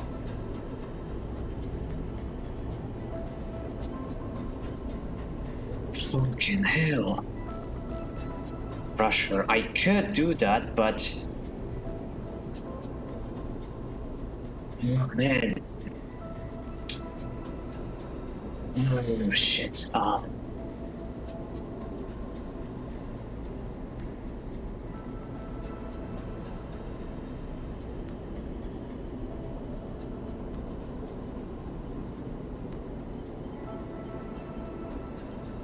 I'm curious.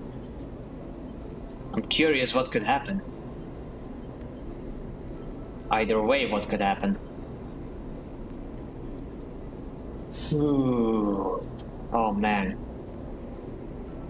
This is actually stressful. Okay, do I rush her? The commanding Utsuba lieutenant, who is described both in text and visually as freaking ripped. Stay still. Just calm yourself. Ankita holds up both hands. Let's not cause too much damage. She raises an eyebrow. May I come in? She drifts through the doorway.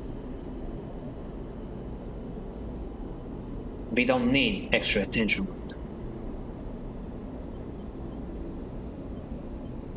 What are you doing here? Give me to Lane. Look, just shut up and listen. Ankita drops her voice. I'm risking everything by coming up here, she hisses. So don't make this any harder than it is. What you need to know is this. I'm on your side. I want Darkseid free, just like you. And I hate Lane just as much as you do. Okay, I called it. She's a spy. Hell yeah. Phew. Okay. Glad to see she didn't lose her way. Ankita sighs. Just have different methods, that's all. She raises an eyebrow. You might say better methods, given how well your visit has gone. No thanks to you. What, look, why should I trust you? I'm the one person that can get you off of Darkseid, so you better start listening closely. She hisses. It has taken me more cycles than you would believe to get this deep into Utsubu, and I'm not about to give it up for one escapee. But then Lane doesn't usually run all across the belt chasing a lone escapee, even a sleeper. Ankita drifts a little closer, overshadowing you. So, you need to tell me now. What does Lane want with you? Why are you so important to him? I don't know. I don't remember. I said to you. Clearly it is important to her, but like... I don't remember. Ankita raises an eyebrow. Please tell me you are joking. What you don't understand, Sleep, is that I've been trying to keep you safe since I saw you arrive. But your friend hasn't made it easy. Getting himself by a Tsubo is bad enough. But then babbling about you being here? I can only protect you so much. He's not my friend anymore. Where is Miko? I don't run the gang. He's ours. I can't risk starting an internal war. Either way, you are lucky you aren't in the same position. And you will have me to thank for that. So, I'll ask again. Why is Lane pursuing you?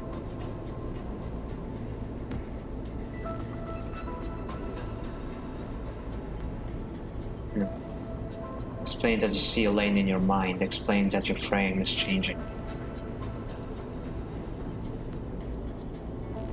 Well, I would like to say both of these, but like, it seems that I can only pick one. Yeah, I think the frame changing is more accurate because seeing Lane in my mind, that's just him hacking me, which she probably already knows about. But the fact that my frame is changing, that is new information. And it is leaning into my theory that Lane wants me as his new body. He wants to transfer his consciousness into my body.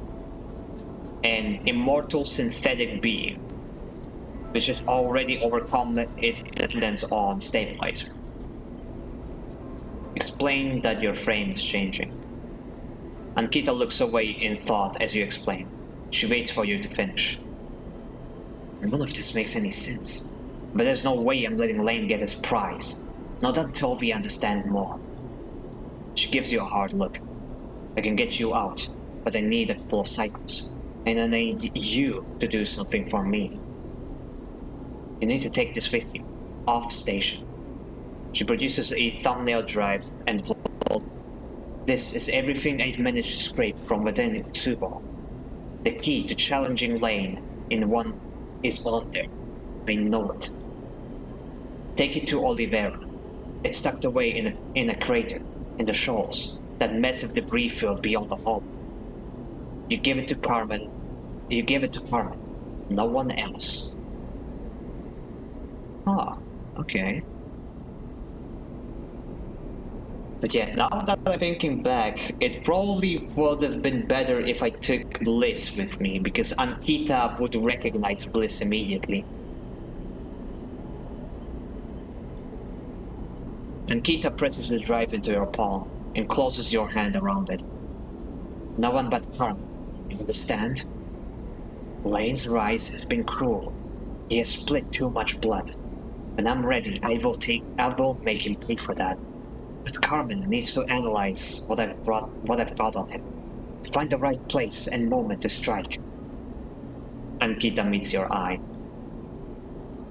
I knew a sleeper once, and I should have trusted them. She lets go of your hand. So now I'm trusting you. I'll get you out, and you deliver. That's the deal. Ankita cracks her knuckles. Then together we can.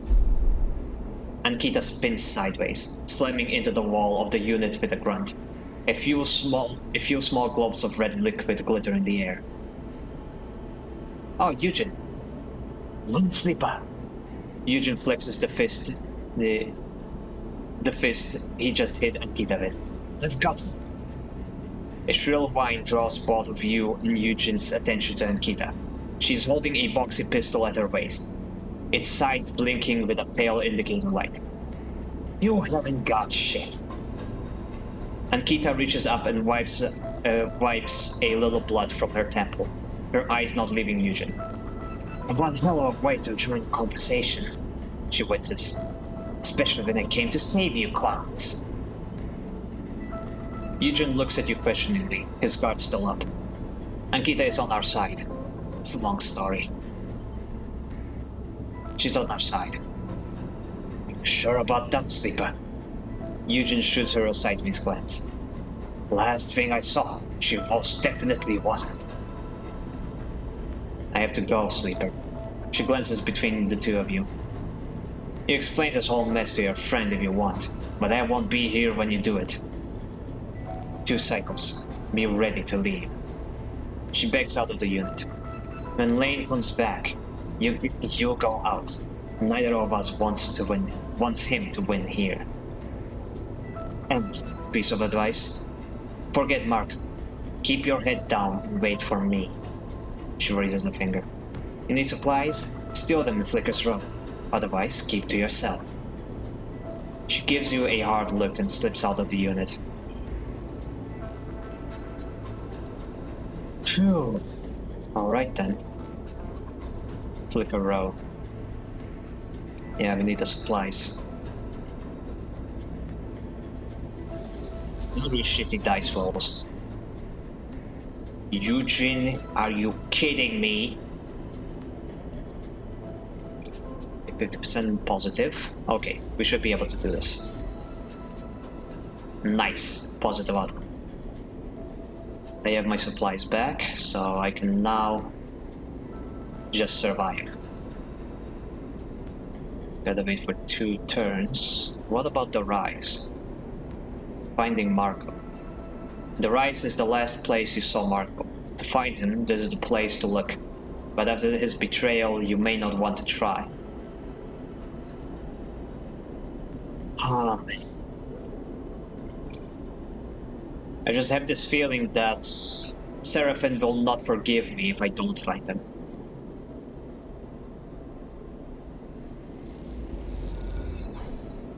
Are you kidding me? Neutral, damn it. Oh.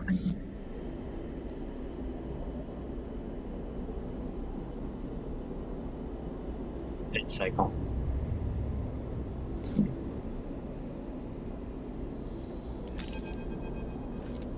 Oh shit, things are happening. You wake in the bare unit, cloaked in the endless shadow of Darkside. Outside the window, the lights of the city glitter, but you do not see them. Your attention is instead on the tugging thread in your mind. Lane, drawing ever closer. You shiver. One more cycle, and then you are out. Oh man. Oh man, oh man, oh man.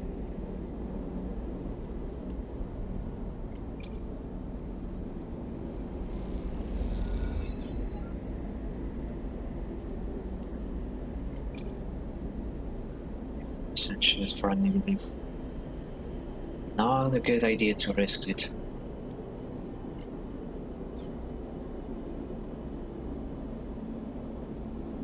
You got this gift, Suba. Wait, what? Just got this. Oh, just got this gift, Suba. To who? Had that message there for a while. Yeah, I am also like sometimes I just log into Twitch and I receive a message like a notification that you just got a gift sub too, and it's somebody I don't recognize at all. And I'm like, why? Who? I have never seen this person stream in their life, in my life.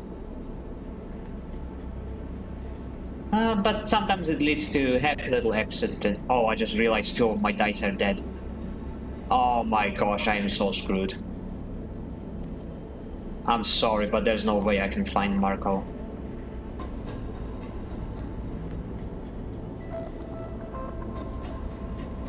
Do you stay lurking around? Not really. I bet half of the streamers I watch are raids. I mean, there are a lot of streamers I discover through raiding, that is very much true. But usually when it's somebody like that's interesting enough or cute enough, I just give them a follow right then and there. I usually keep track of who gets raided.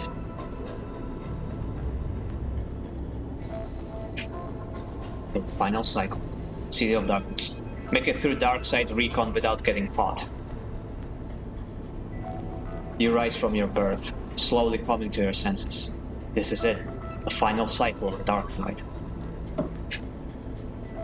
Yesterday's raid was pretty cute. I know, right?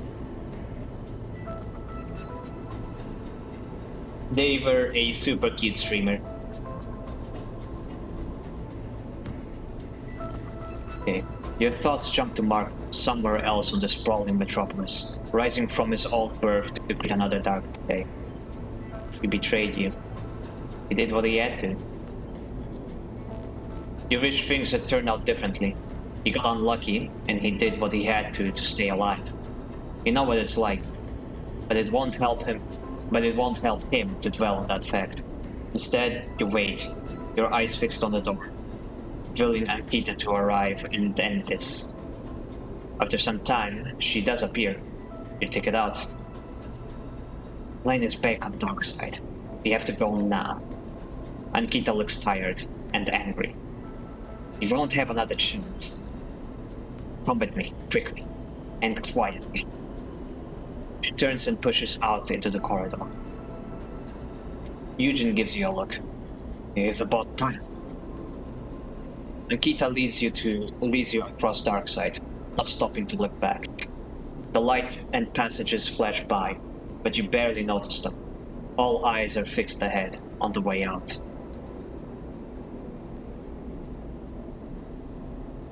Prince? Wait, when did I say prince?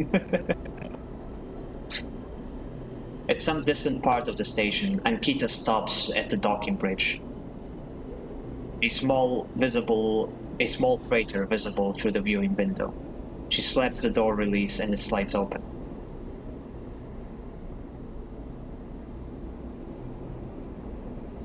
Eugene. Yeah, I know you meant Prince Eugene. Oh, Eugene. Okay, I get it now. Great. Now I will never be able to get rid of that connection in my mind. Thank you. She grabs your shoulder, looking into your eyes. Lane's focus will be on Darkseid now. He needs to stop the infighting, to shore up the Tsuko. If you get out now, he won't fall. Remember, Ankita hisses the instructions to you. Get that drive to Oliveira. Give it to Carmen. No one else, no matter what they say. We'll be back. Ankita simply nods, and then she is gone, disappearing into the endless, winding passages of Darkside.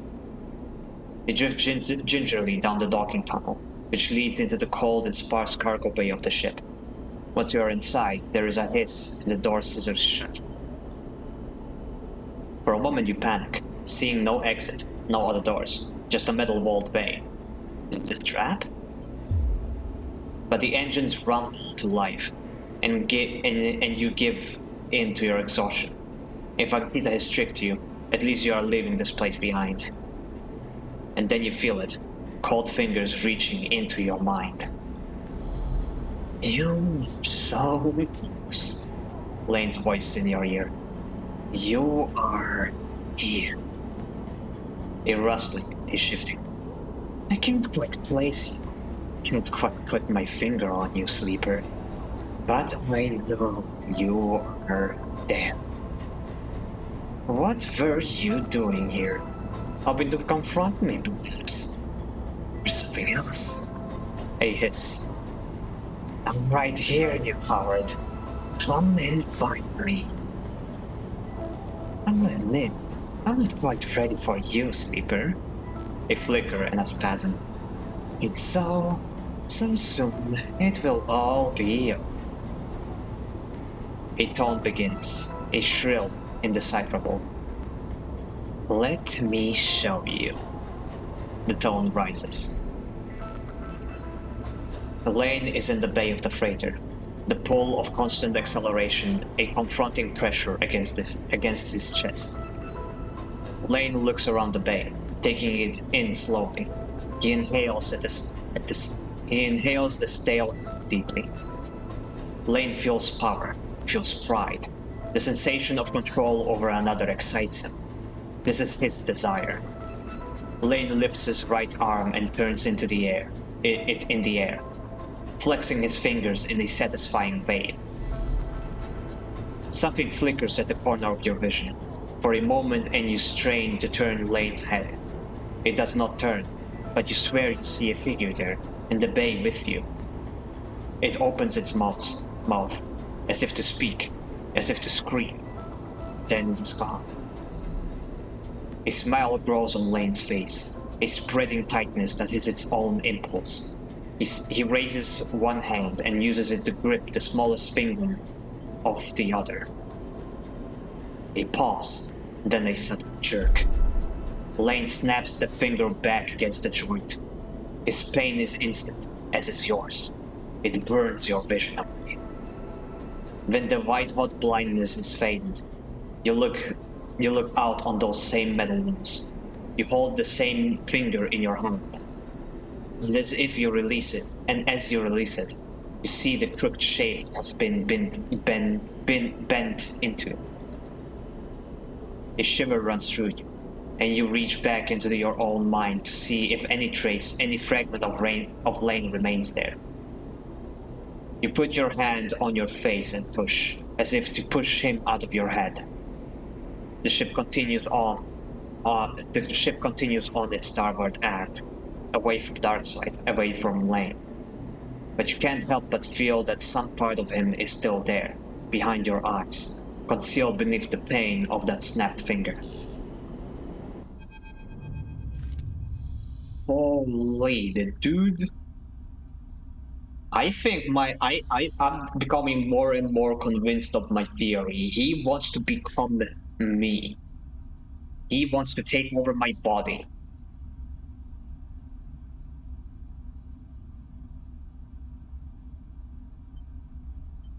It takes a long time before you are ready to discuss everything. First, there was the journey to the yard, the disembarking from the freighter, then explaining to the waiting crew why their ship was impounded, a difficult job without Markham. Thankfully, the crew of the ship that brought you out of Darkseid, sent by Akita, took the others aside and settled them. Through the promise of remuneration or the threat of violence, you're unsure, but you expect they will leave together for Darkseid soon. You do your best to explain your encounter with Ankita to your crew, but the mention of her name sets off a significant reaction in Bliss. It seems the two have history, a relationship that fell apart. Bliss removes themselves from the conversations, and later on you find them in the berths, staring at the wall. The whole time you find yourself in a daze. Your skin hurts, and your muscles tremble. You don't feel yourself. You rest for a while, and as you do, chaos echoes around you. Arguments and hard conversations, until you find yourself able to rise. Now, the chaos had passed, leaving you and Seraphim on board the rig, with nothing to protect you from his difficult questions. Oh, he changed his getup. Again. Seraphim waits until it's just the two of you. He floats there, stretching his scarred arm, the protective sleeve he had been wearing since the far spindle finally removed. What happened with Marco? Sleeping. Seraphim meets your eye with a look of serious concern. Got yourself caught. Shit. Seraphim frowns. Damn it. Punches the message. This is not how it was supposed to go. He exhales sharply. Don't get him out. We owe him that. He stared hard at them. Going to tear Utsubo down. Seraphine looks down. Sorry I wasn't there, Sleeper. I never should have let Marco go instead of me. It's okay. Seraphine nods. Never again. He looks up. Tell me it was worth it, Sleeper. That you got something on Otsubo. You explain about the meeting you witnessed, the conflict between Oren and Daiichi, and Ankita's intervention.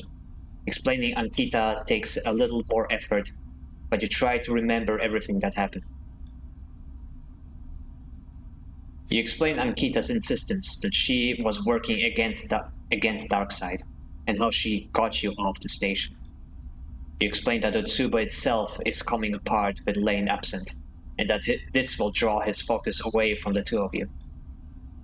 Seraphine waits until you have finished to respond. So, this Ankita got herself inside Otsubo, just to try and break their grip on Darkseid? He whistles. Take some balls. You explain the drive, mention Oliveira, Carmen, and then hold up the thumbnail drive, the one Ankita entrusted to you. Oliveira? He screws up his face. I've heard of it, maybe once or twice. I just assumed it was some bagwad that followed me. Never met a Carmen, though. What's on that thing? Seraphine nods at the thumbnail drive.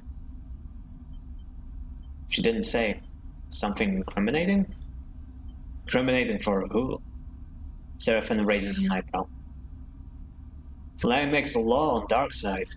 If they were going to lock him up for his cruelty, they would have done so already. I don't get it. Seraphine raises an eyebrow. We just delivered this little mystery drive and that's all? Is that what you want to do next? Oliveira. You've never even heard of it, but it seems like the place to go if you want help. If you want to help Ankita fight against Lane. You look at the drive, and as you do, you can't help but feel you are being used. Not for the first time. One thing I will say. Seraphine begins, clearly thinking out loud. If we want to head back to Darkseid, take on Lane, we are going to need to do so on our ship this time. Some crews get spoofed transponders, send out a signal matching another ship. Not going to get one fitted here, but that's something we need to look out for. Sure, you think. Go back to Darkseid, where Lane waits. A shudder of fear runs through you, thinking of the moment he slipped into your mind on the freighter. If you ever go back there, you know you'll need something to counteract him. But you also recall Overseer's presence in that moment too. His strange form holding its shape as Lane tried to override your control. Perhaps Overseer has a way for you to resist his signal. Your mind whirls with possibilities and problems. Is this really the right move? To go back to the place that almost killed you twice? To take Lane on? Seraphine looks at you expectantly. What do you think, Sleeper? We need to prepare. Can't agree more. Seraphine shakes his head. Next time will be different. We will be ready. We will come up fighting and Lane won't have a clue what hit. We need work, and with the crew. Seraphine starts counting off on his fingers. We need to take that thing to Oliveira. And we need you strong, Sleeper. Speaking of, Seraphine takes out a box of components. I kept myself busy these past few cycles, working on the fabricator bays on the Scatterrats. Maybe I could use some spares. But first, we rest.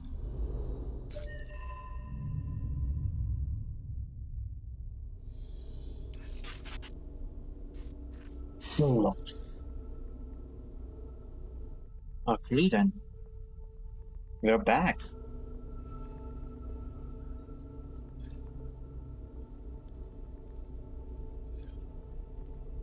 We didn't get any drive points at all from that. That sucks.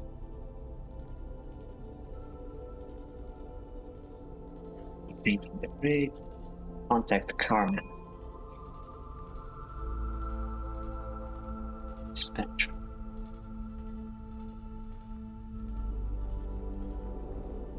To fix my dice. And I'm starving too.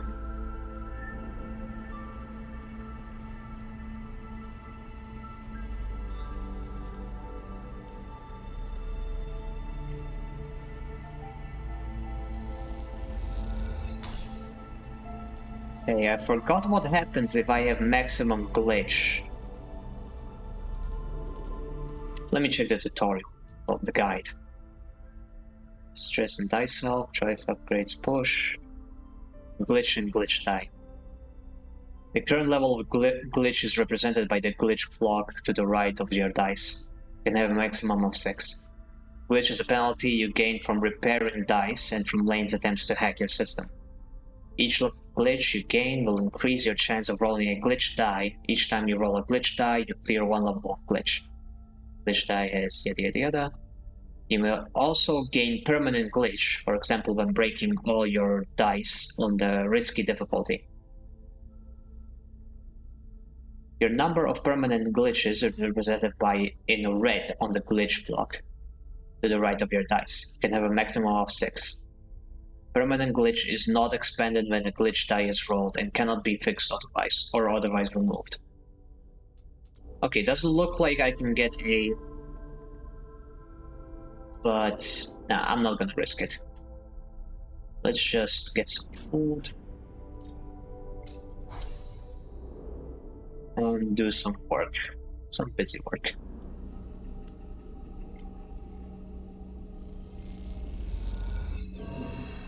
Oh, dang it.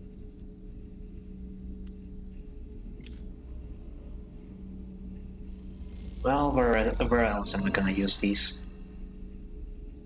Doesn't look like there's a limit to this.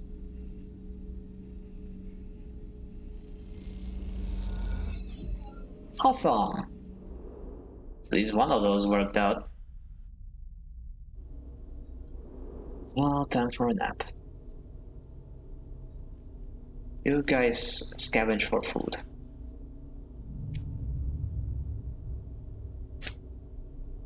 FinTuber. Ooh. The darkness flows around you, and you know what comes next. Sleeper. The multiple image of Overseer assembles itself in front of you. We must intervene in your current course. Intervene in what? The opening of your systems has breached the existing paradigm. You are dangerously exposed. The voice is somehow both soulless and shrill. As we are sharing your hardware, that means we too are fatally exposed. The individual agent you encountered, we were almost completely erased by their attempts to seize control. Overseer's 3 heads nod eagerly in agreement. It's Lane. We have knowledge of this name from your memory banks. There is much of interest to us recorded there, though often partially and inconsistently. Overseer whirs unsettlingly. But yes, we can confirm Lane's role in this vulnerability. Had some sweet chipotle wings, and holy cow, I got spiced up. Man, now I'm hungry. How dare you make me hungry? How dare you, Pi? I thought we were friends.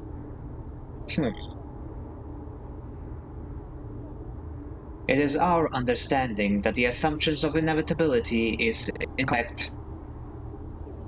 Overseer glows with bright veins of data. But in this state, we cannot operate with full functionality. If we were to be recompiled in our correct configuration, we believe we would be able to calculate a new path. Our aim would be to close vulnerabilities and reinforce your systems against future intrusion. We would ensure our safety within your system. 3 sets of eyes lock onto you. Would this also please you? You can stop it? How? We do not know. All three heads cock at an angle. We are aware we were built with certain capabilities, but we cannot access them until we are recompiled. We are confident to a substantial degree that we will know how to complete this process once recompiled. The three heads nod, one to the other, then recompile. The heads revolve thoughtfully for a moment. Without our originating codebase, we cannot recompile, Overseer flickers. If you were able to speak with a Solheim system engineer, perhaps lead engineer Jakob Kadinsky, perhaps we could acquire it. The heads stare at you expectantly, like three partially deconstructed puppies. Oh my gosh, it's Cerberus. Once they're recompiled, please tell me like it's going to be called Cerberus or something. I'm sorry to say this, but Solheim is gone. Yes, the heads nod creepily. Of course. The heads continue nodding. We were, of course, aware of this. You look at the fragmented program, itself, its systems, unstable and broken. You realize it is far worse off than you, and its collapse is almost inevitable. Could it possibly save you? It is a difficulty. Overseer flicks between poses. But all codebases are held in centralized Solheim facilities. They are Station A1, the KAN Channel Operation Center, and the Control Center of the HEP-PEP, Orhelion Asteroid Belt Photovoltaic Extractor Project. Overseer smiles helpfully. HEP-PEP. Is that Darkseid? Overseer immediately lashes onto the thought. Based on your memory banks, we believe so. Correct.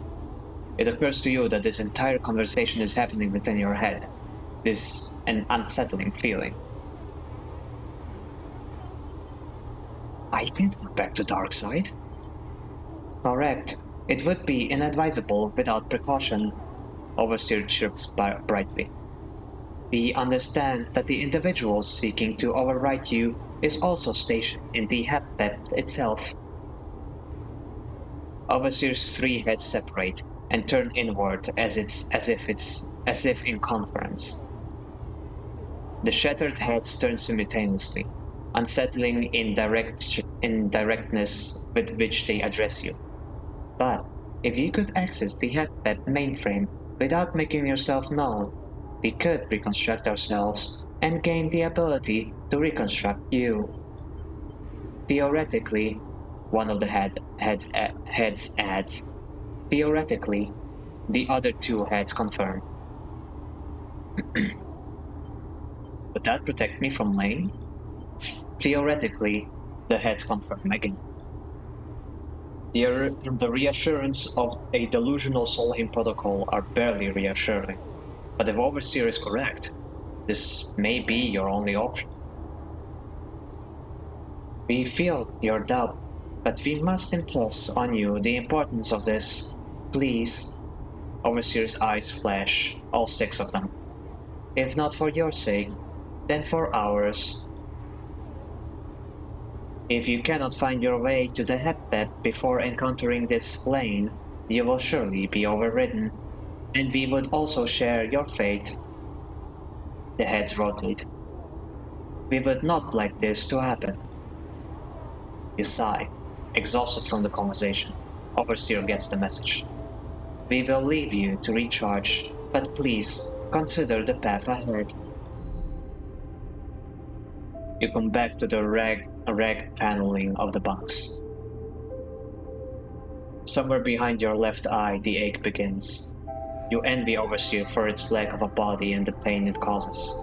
But then, suddenly, you wonder if in sharing your body, it shares your pain too. The thought makes you pity the broken protocol, its sense of time and place shattered. Perhaps you share more than you would like to admit. The path ahead begins to take shape. It seems a return to dark side is inevitable, but you will need help to make that return.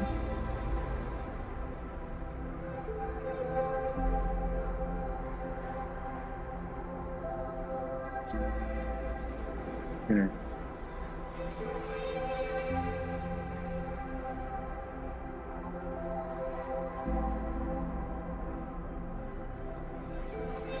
Mhm. Oh yeah, let's repair the dice. Great workshop. Rare components. I've got a ton of these, so maybe it would be okay if I begin to be a little more adventurous.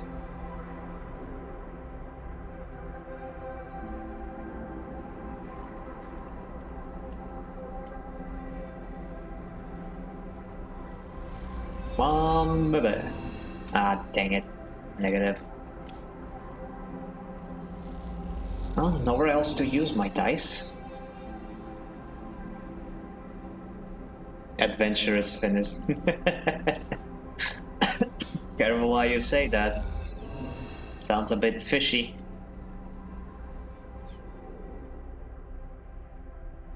Hmm.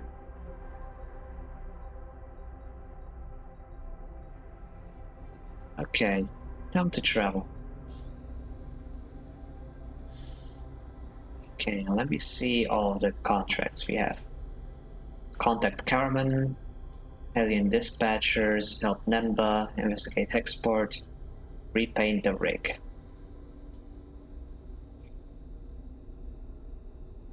Oh, this is where Olivera is interesting. It costs us 11 fuel. Could go to the hall first. I think fuel might be more expensive there. Super territory. Can't get in there. Let's just buy the fuel.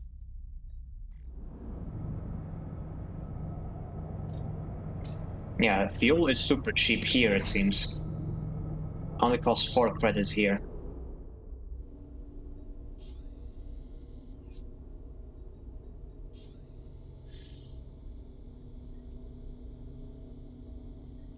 Oliveri. Concealed colony. Firm vector.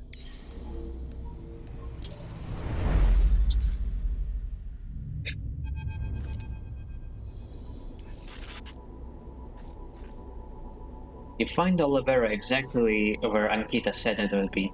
A ragged colony, nestled in a crater nestled in a crater on one of the biggest rocks of the shoals. Seraphim gets no response to his initial broadcast, and so you find yourself in a docking tunnel, the rig at one end and the colony at the other, with no idea what awaits you. I need you to get back on that ship and keep flying. You freeze in the dark tunnel, a figure in front of you, holding a long gun on their hip. I'm serious. Xander? Huh. Hard-headed and quick-witted. Your eyes adjust to the dark, and as they do, you see a man. No, a boy, carrying a long, dark shape in his hands. I don't know you. I don't know how you found us. But you need to leave now and forget this place. You glance over your shoulder and see Seraphim, his hands raised in front of him in a gesture of calm. Look, kid, you mean no harm. How about you go run and get someone? I am someone. I'm Xander. He sticks out his jaw. It's you I don't know. It's you I don't know. And I'll decide who's gonna do some harm here. He He reaches across his chest and thumps on a lamp he has lashed there. You blink in the glare of the bright light, shielding your eyes, and as you do, you see a flicker of confusion crossing Xander's face. He meets your eye with a look of shock and opens his mouth as if to speak, though no words emerge. And Kita sent us. We have something for Carmen. You notice the familiar name register with Xander, adding to whatever confusion you question your appearance has provoked. You see his eyes taking in your sleeper body, his gun dropping a little as he takes his attention off of it. Is this? He looks between you and Seraphin. Are you here for Flint? He pulls the gun closer to himself. I'll be honest, kid, we have no idea who you are talking about. Seraphin allows himself to drift a little forward. So, how about you drop the gun and we can talk like adults? As Seraphin floats past you, he gives you a look that makes you nervous.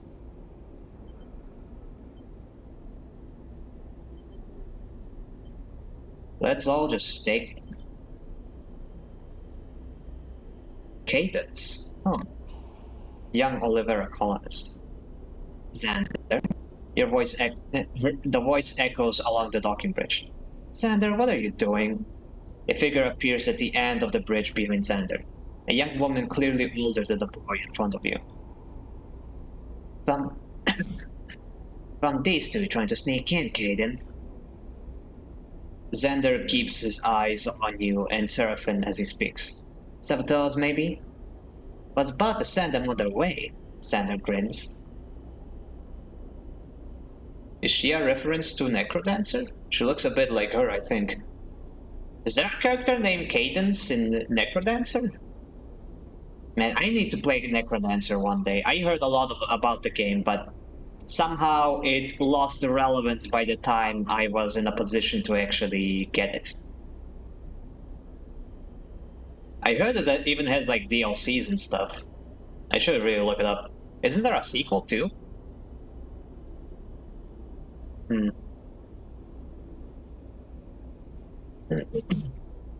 I assure you, we are not saboteurs, miss.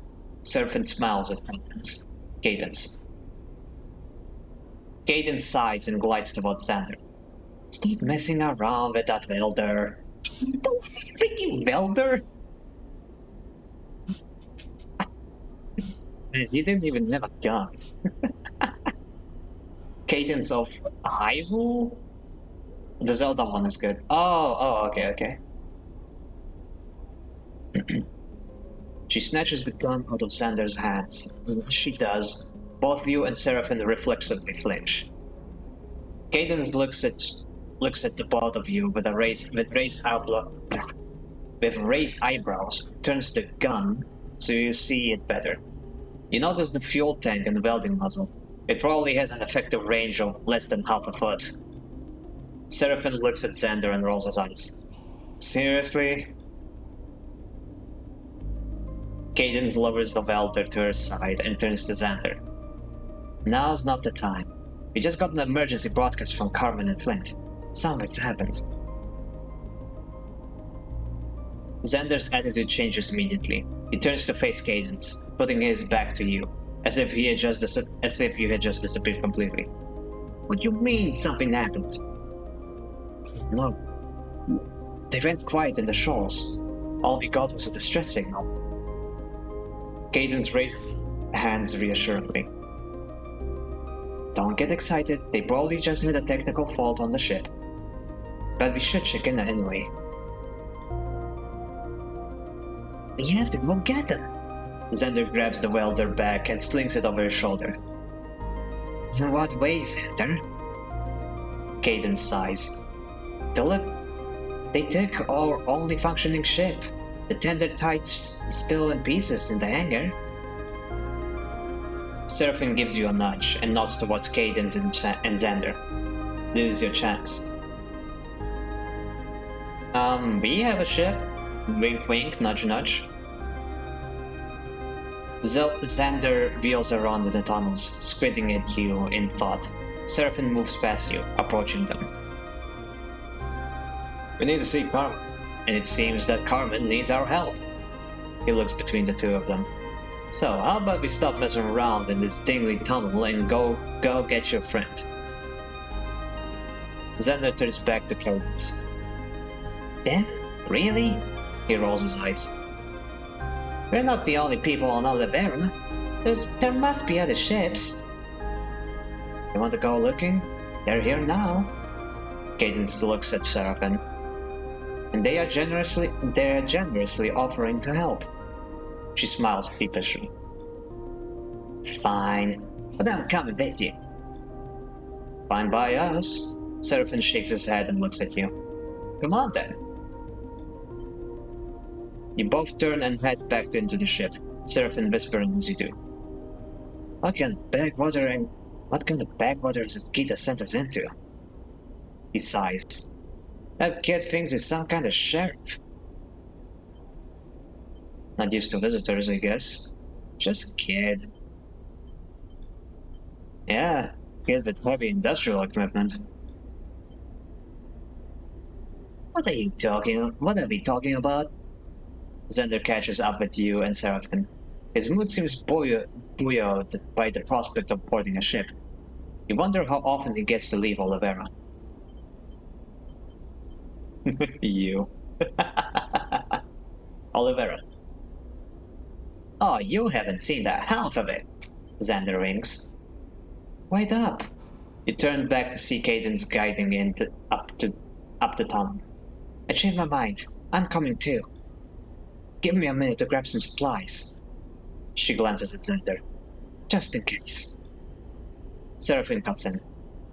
I'll give you a hand. Alright, Sleeper? We'll be there in a sec. He looks at you.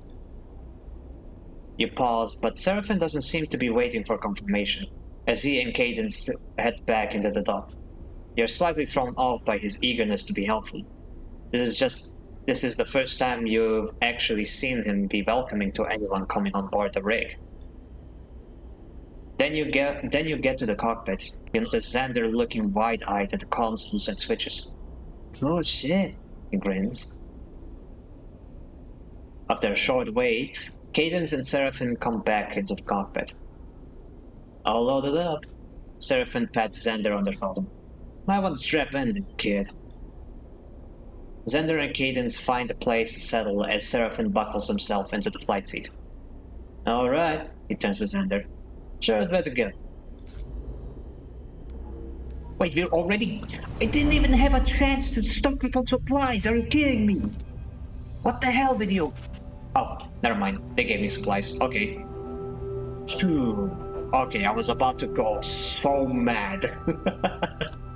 But no, they gave me supplies. That's good. Wait, what is that line up there?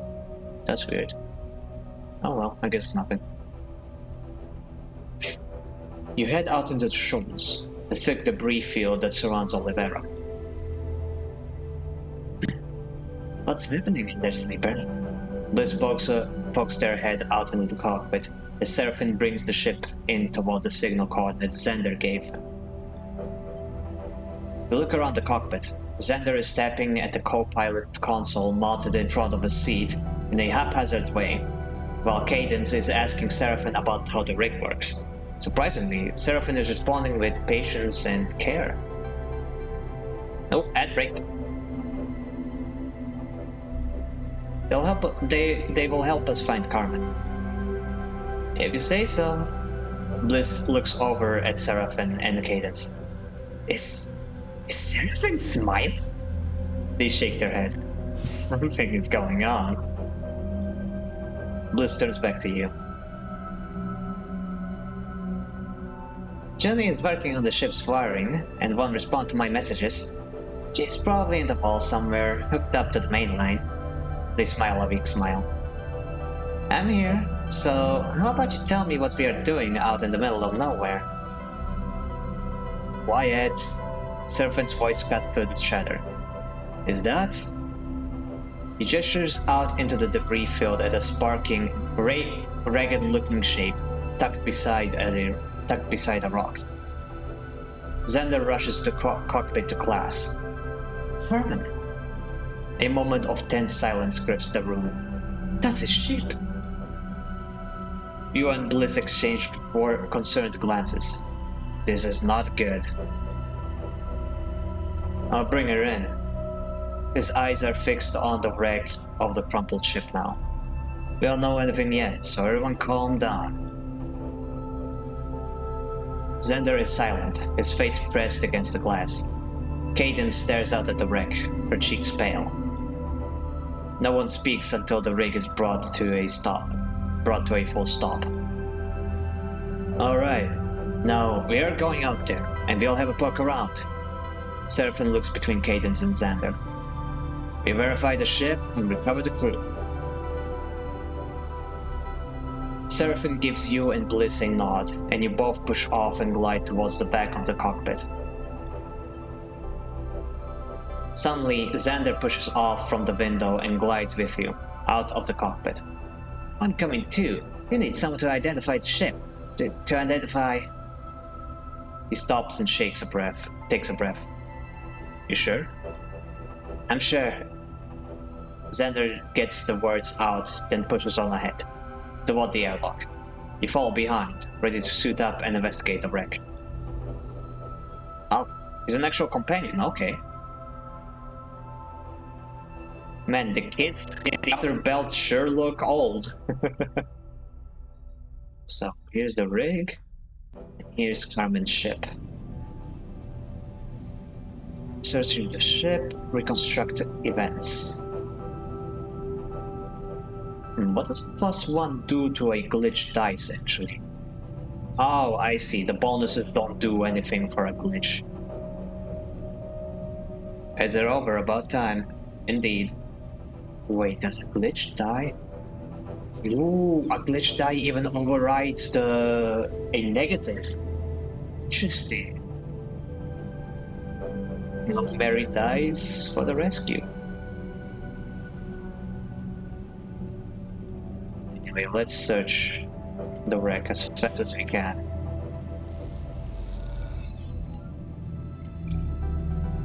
Assessment. Wreck assessment.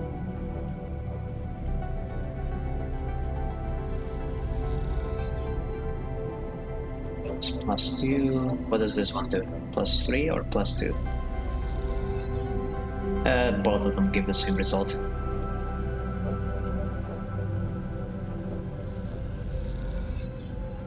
Wait, I just realized I didn't even pick Bliss. Interesting. I guess this is a very scripted section.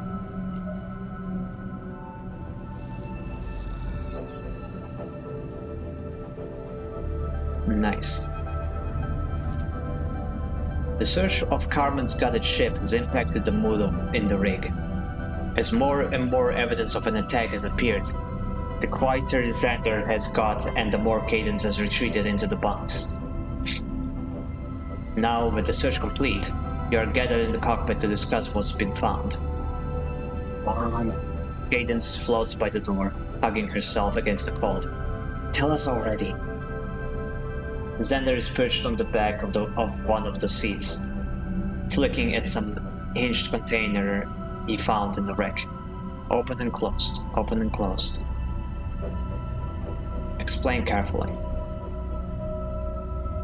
You start by summarizing the search, talking about the details, picking your language carefully. You describe the damage of the ship, but not the attack. You talk about the occupants of the ship without mentioning what might have happened to them. Seraphim quickly cuts in. The slip was saying that the ship was hit with weapons fire. Badly. Then the drive was fired up, and they attempted to flee. Drives burned out and the ship, after hitting multiple rocks and bits of debris, came to a halt here. He takes a breath. We found no bodies. At the mention of that word, bodies, a shudder runs through those assembled. And they're here somewhere. Xander had a steely look in his eyes. And we find them, whatever state they're in. He looks at Cadence. She nods back at him. Xander's right. We aren't leaving them out here. Carmen made Oliveira what it is. He saved us. We won't come back without him. She shivers and looks at Xander. He would do the same for us. Based on the damage of the ship, Servant begins. They're almost certainly dead. We get it. Xander cuts him off. But there are debris trails leading away from the ship. I've seen them. There are. Seraphin holds his hands out in a calming manner.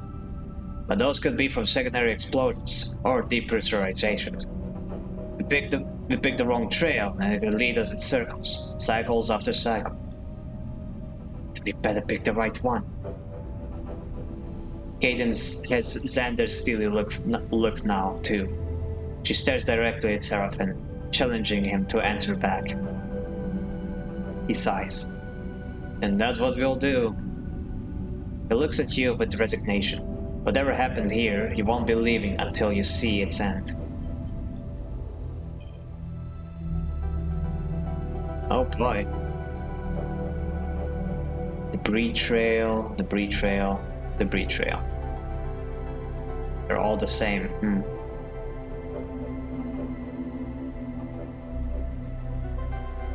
Honestly, I think the one behind the asteroid is the most likely one.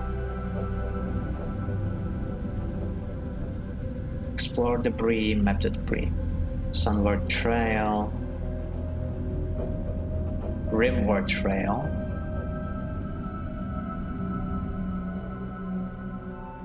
And Starward trail. Okay, let's just start with this one.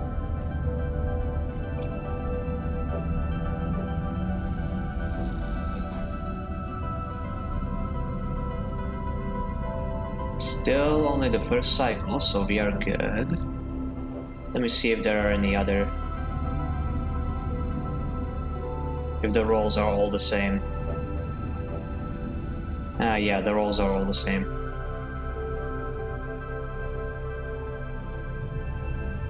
And the cycle then. And I like this paint job. It's not bad at all.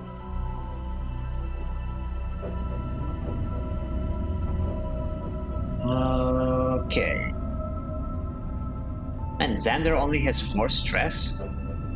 Jeez. For that kind of skill set, for that particular skill set, that is a very shitty stat block. Oh wait, he is in a endure roll. Okay.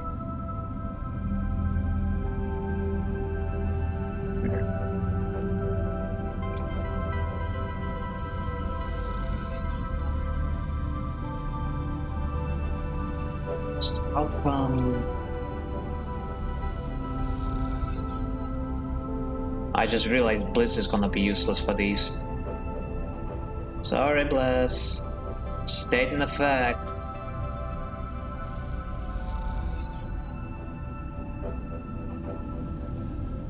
Hey, Xander, don't fuck this one up. 75% chance. I gave you 1 job. Oh man. Okay, time to use a push. Ooh, okay, perfect.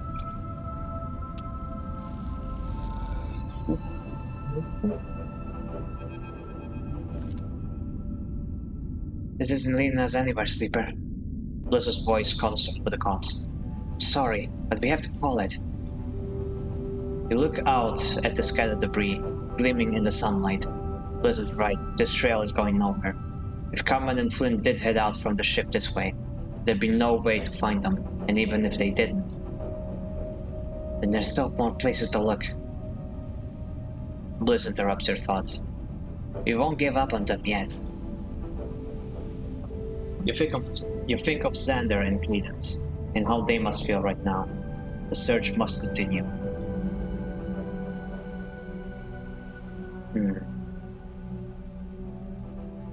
Below or to the right?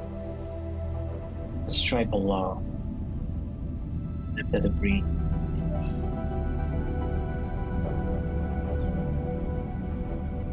It's so weird that Bliss has a proficiency in engineering but not in interfacing. Come on, it's pretty much the same thing. Can't have hardware without software.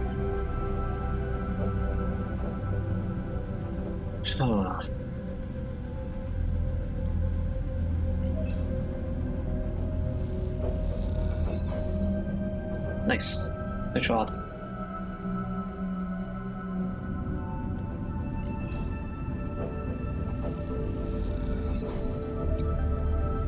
That actually worked. Yeah, we sure are surprised. Anyway, back to the rig. And cycle.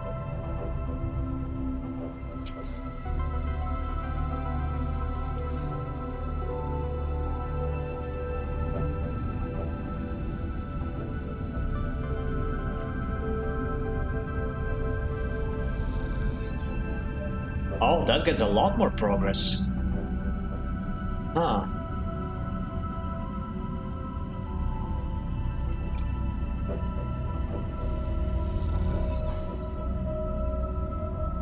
Nah, just a natural outcome. Where's the ad? It's over already.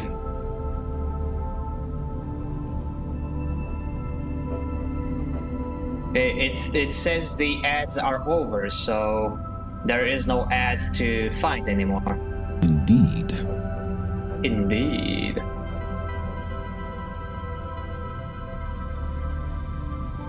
Ad. New location discovered. Oh shit. Asteroid cave. Tunnel vision. The trail heads to these barren and airless caves. It's hard to imagine someone surviving in here for long. These are dangerous rolls.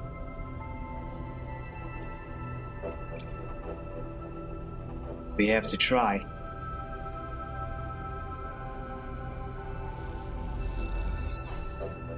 Ah, shit. Okay, let me do a push. Ooh, 5-sided, nice.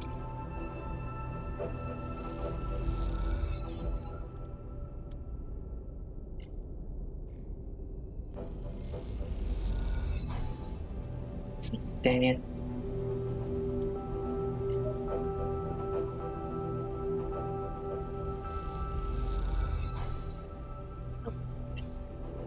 It's starting to get tough.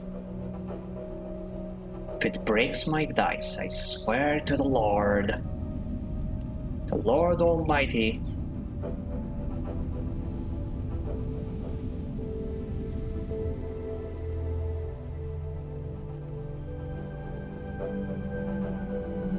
And time to end the cycle. I worry that this is like on a time limit. That if I don't find them in time, that they will be already gone. I'll have to keep trying. My truck broke down last time. Oh, that sucks. My friend tried to tow my truck from the mud pile and he literally ripped off my intercooler instead hooking on the winch. Ah, that sucks. Now that reminds me, like, my brother, I probably mentioned my brother a lot of times, the most irresponsible, most horrible person that I have ever met.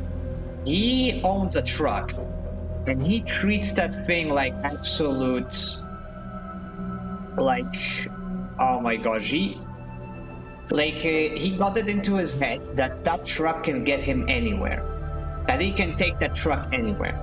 And when I mean anywhere, I mean he takes it freaking everywhere. So there's no surprise then that it gets stuck like 80% of the time. He literally lost track of how many times he called my dad or me to go help him with getting the truck unstuck, or how many times he got the truck stuck while trying to get me somewhere, like getting me home from school and stuff. And it was so unnecessary so many times. Like, he could have just taken the normal path, he could have just taken the road, but he's like, nah, I've got this truck can take me square through the forest, so I'm going through the forest. and it just keeps getting stuck in the fucking mud. We then have to call other people with other trucks to pull the truck out. And I'm just... it's like, you'd think he'd learn after the first few times, but no. And he literally doesn't even look where he's going. Sometimes it gets stuck in the mud, or sometimes it gets stuck on the stump of a tree. It's ridiculous. He clearly gets his rocks off, like going on the most dangerous trials with that thing. Like the way it jumps, I don't know if it excites him or something, but it's just fucking stupid that he does it all the time. Honestly, I can't believe the truck still works. W brother, he trying to do the American style, yeah, pretty much. And I'm so happy to have him out of my life. It's insane. Anyway, let's keep on searching. I got a bunch of good rolls.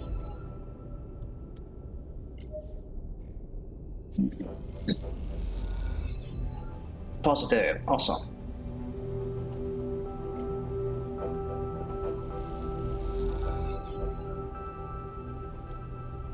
Okay, Bliss.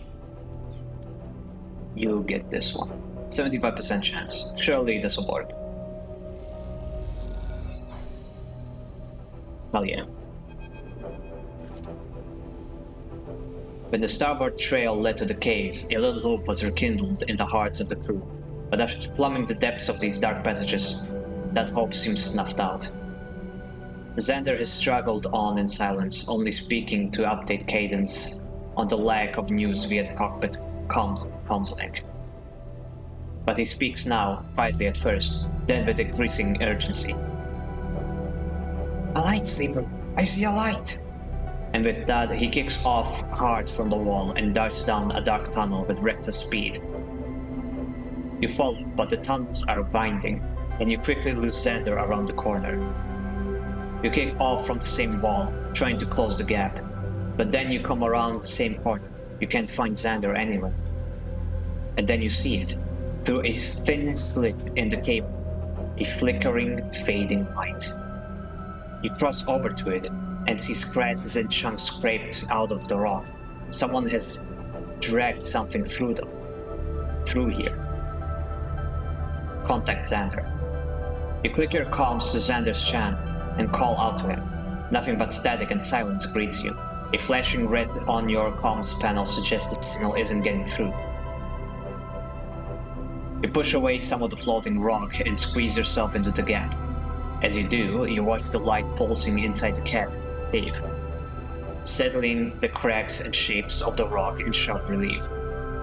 You search those shadows for something recognizable, but the light source remains out of sight. Huh.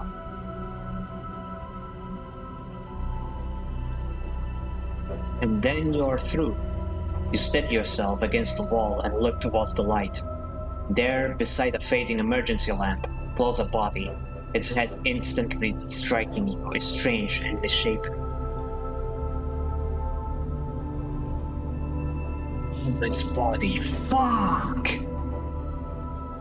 Is he still alive? There's a question mark. Holy shit, his suit has seen better days. You know immediately this must be Carmen. His head is shrouded in an emergency helmet, inflated around him like a balloon, while an oxygen canister floats nearby, attached by a tube. His eyes are closed, his body still.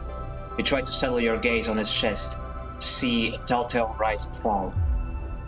And then the light catches something else, something broken and skeletal nearby, a face with bright eyes watching you. Flint? Oh shit, he's a sleeper! Shit! It's another sleeper! Flint, a quiet and desperate sleeper. His eyes are red. Phew. Dench. A sleeper? Another sleeper? They watch you with lit irises, once just like yours. Their torn face reveals no emotion. They pose, they pose crouched, coiled even, like a spring ready to strike. You're both frozen, unsure, afraid, and victims. Your eyes trace the damage to their food, to their body. They look broken, worn down, and you wonder if this is how you look to others. If they flinch when they see you, as you feel the need to do now. Oh, that's why Xander reacted the way he did when he saw us the first time. He was like, holy shit, another sleeper. Carmen! Xander's panicked voice cuts through the silence. He rushes toward the floating body, and as he does, the other sleeper pulls away from the wall, like a statue coming to life. For a moment, you go to intervene, to save Xander from the skeletal figure, but the sleeper falls on Xander to embrace him, and Xander returns the hug. You float, stunned, watching as Xander begins to carry Carmen's body from the cave to Flint, the sleeper guiding him. Calm and stable, Cadence comes out from the room that has become a makeshift medbay. She looks between you and Seraphim. Thanks to you. And Flint? Cadence pauses, choosing her answer carefully. Flint is in there with Carmen. They seem to be functional. She looks away. If that's what you mean? We should head back to Oliveira. Seraphim cuts in. He places a hand on your shoulder and steers you away toward the cockpit. Once you're out of earshot, Seraphim turns to you. Did you know Flint was a sleeper? I had no idea. Seraphim nods. I don't want to be suspicious. I was just surprised, that's all. You look different. Different how? Seraphim sighs, unsure of his words. Just never seen a sleeper like that. He looks away. As you get her started up, he pats you on the shoulder and heads to the cockpit. Let's just keep an eye on them, you. He leaves you floating in the corridor, unsure what to think. Flint is the first sleeper you have met since you escaped the program, and at this point, those memories are little more than fragments and frictions. As the rumble of the drive runs through the ship, you can't help but feel a little concerned for what this might mean. Phew, man. The turntables. The twists turn. There's everything we can find out here, I think.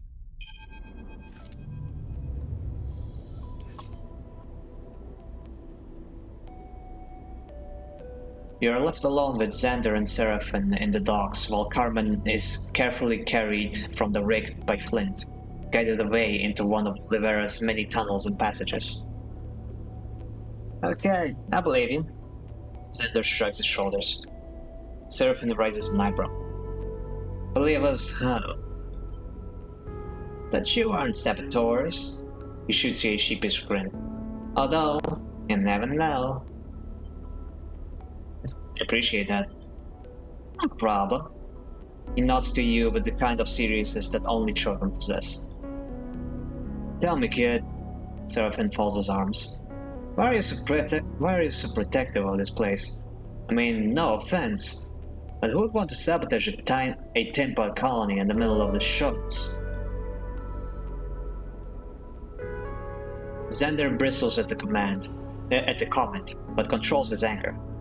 You don't get it. Oliveira is a refuge. What do you think we are hiding all the way out here? He glances at you and then back at Seraphim. I would have thought you'd understand what's at stake here. You've seen Flint. Seraphim pauses, unsure on how to respond. He looks embarrassed into silence. Well, Xander says, playing the peacemaker. You brought Carmen back to us. Everyone in Olivera will thank you for that. How about you stick around for a bit? Get a feel for the place. If you need a resupply, we can help. We haven't got much, but if you chip in, we'll get your share. He bows his head up.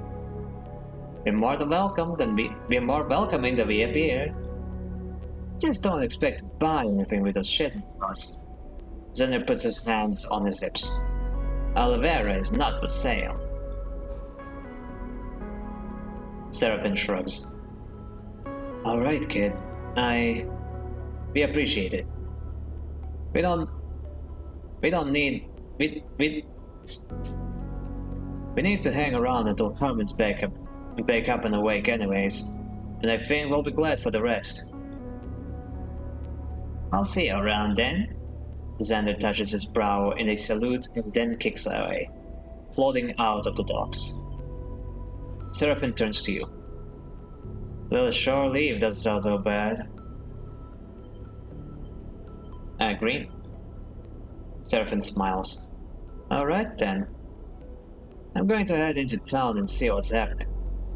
He winks and glides away into Olivera proper. You're left standing in the dock, unsure of what comes next. It doesn't seem like Lane is going to find you all the way out here, so maybe this is the perfect time to take a breather. At least until you can bring Ankita's drive to Carmen. You turn that little thumbnail drive over in your pocket, time to see what Olivera has to offer.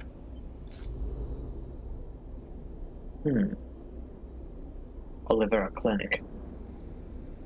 Rising tensions. Carmen is in recovery, and Olivera will have to navigate a coming crisis without his steady hand. Oh. I wasn't expecting something would already happen.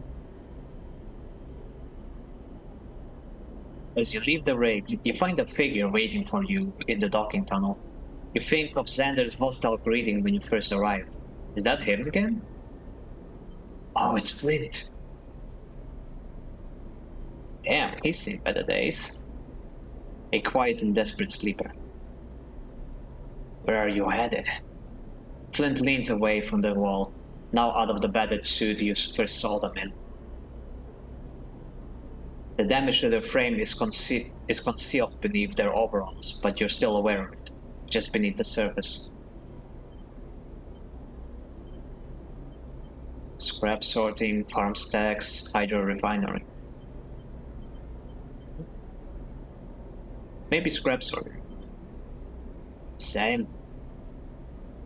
Flint nods in the direction of the colony. I'll join you. You float together through the docks in silence. Flint makes you nervous, and their insistence on intercepting you with this cycle hasn't exactly calmed that sensation. Breaking the silence eventually becomes unavoidable. How are you doing? How did you end up here?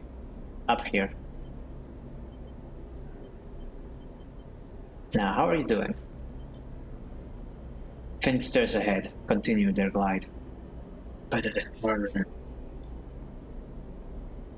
The mention of Carmen's name recalls the image of him floating unconscious in the light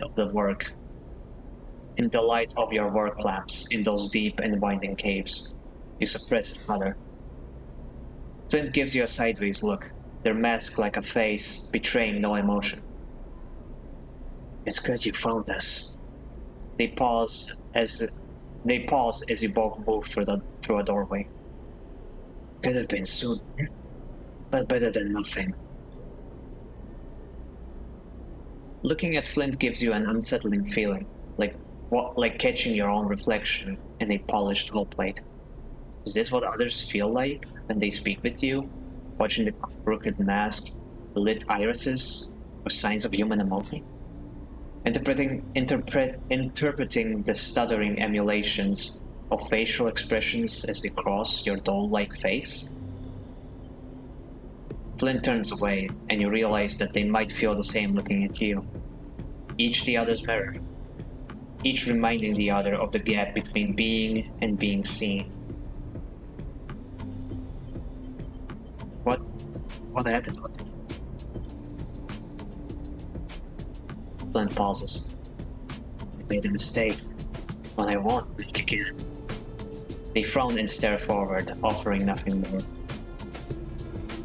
You arrive together into the cavernous hall containing the scrap silos. The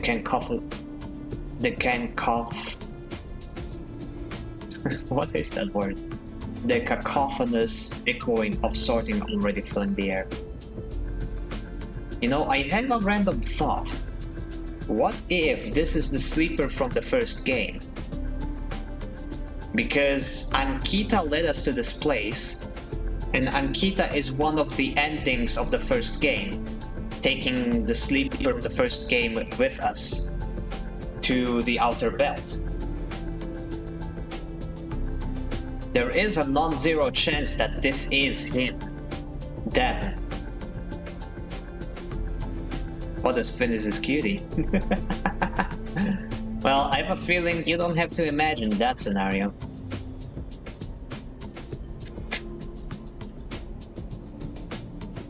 So, sleepy. Flint's face curls in amusement as he uses the mononym everyone refers to you by. Oliveira asks all of those it harbors to contribute to the colony. Show me what you can do. Ah man, I don't have a bonus to this roll. Come on. Come on, video game. Don't fuck this up. Don't fuck this up. Please. Oh, okay. You and Flint glide into the sorting bay, where scrap from the silos is delivered to the waiting workers, ready to be checked, cleaned, and cast into the different nets at the fringes of the space. You find a sorting station and begin picking up chunks of ship and machine, turning them over in your hands. At first, the scrap looks like nothing, chaotic chunks of destruction and decay. But you force yourself to focus, to pay attention, to remember the ships and systems you have seen, and their anatomies. You burn away corrosion with a torch, crack open rusted casings to release the components inside the seeds. You find new life in the broken and discarded pieces. Something makes you look to the other side. A glint catches your eye, and there is Flint, taking a rest of their own. You see a glint again, Flint turning something over in their fingers, watching it spin. A vial of stabilizer. This vial. Flint speaks without taking their eyes off the drug. Even through the haze of your lost memories, you can recall the fizzing, sickening pulse of that injection, the dependence your reboot freed you from. Saving it for a special occasion. Flint pockets the vial and meets your eye. You don't need stabilizer, do you? Flint moves away from the wall they were resting against. I noticed you were different from the first moment we met, but I didn't realize what it was until now. The way you work, the way you move, without dependence, I see it now. Flint folds their arms. Tell them about the reboot. You tell them about the process you and Seraphine attempted it on Darkseid, the one that Lane interrupted. They listen absent-mindedly, watching the workers instead of you. That's not all, though, is it? Flint meets your eye. There's something wrong with you. More than just your decaying frame. Signal you're bred with it. Smells different. Changing. Lane did something to me. I have come to know that feeling. The feeling to name an object. A tool to be molded, to be shaped for someone else's use. Here in Oliveira, people are different. Flint looks out at the workers. But I still know why. What I bring to this place. All of these people are at risk because of me. That means you too are a risk. A risk to your crew, to me, and more importantly, to this place. That is what is worrying me. Olivera will welcome you, just as it welcomed me. Flint stretches. And it will do so in spite of itself and its own safety. I want to know that. I want you to know it. Because they will pay the costs. Pay close to you, and those close to you. And you must know that they pay it for you. With that, Flint turns and glides away, leaving no space for a response. You watch them leave, their billowing cloak revealing and concealing the glint and the ragged parts of their exposed skeleton as they go. Poor guy. Really feel sorry for him. Farm stacks. Supply gathering. Scrap silos. Component hunt. Hydro refinery. Fuel extraction. Ah, I see how it is. Olivera canteen. Canteen visit. Oh, it's a safe roll, awesome. And the clinic.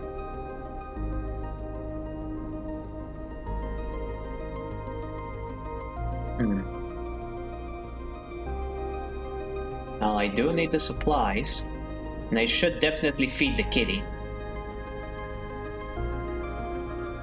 So here you go, little guy. Hello, birdie. Now let's get some supplies, motherfucker.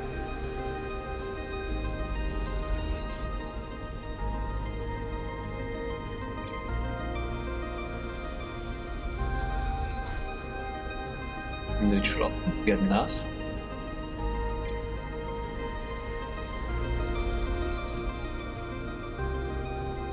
Nice, even got me some energy, hell yeah.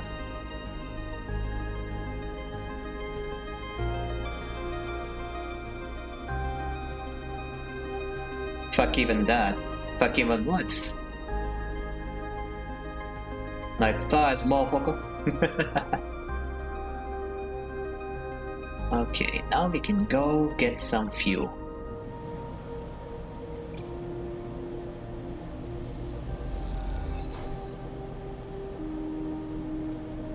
No, it definitely wasn't thighs, but there are, if you ban a word, there will be people trying to, misspell it. Well, not misspell it, but, spell it in a different way so that the plot doesn't catch it.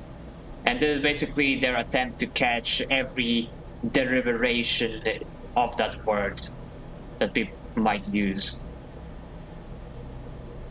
So it definitely wasn't thighs, it was just...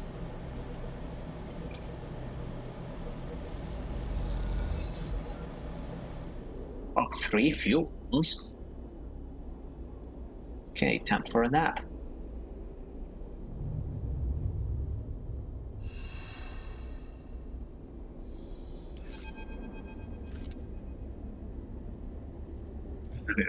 Young colony in the shores. The sound of raised voices echoes through the tunnel. Following them, you find yourself at the entrance of the clinic, where Flint and Xander are locked in a bitter argument. "I won't take you up there, Flint," Xander is pleading with the sleeper. "Look what happened to Carmen. They'll kill you." "What happened to Carmen is exactly why we have to go.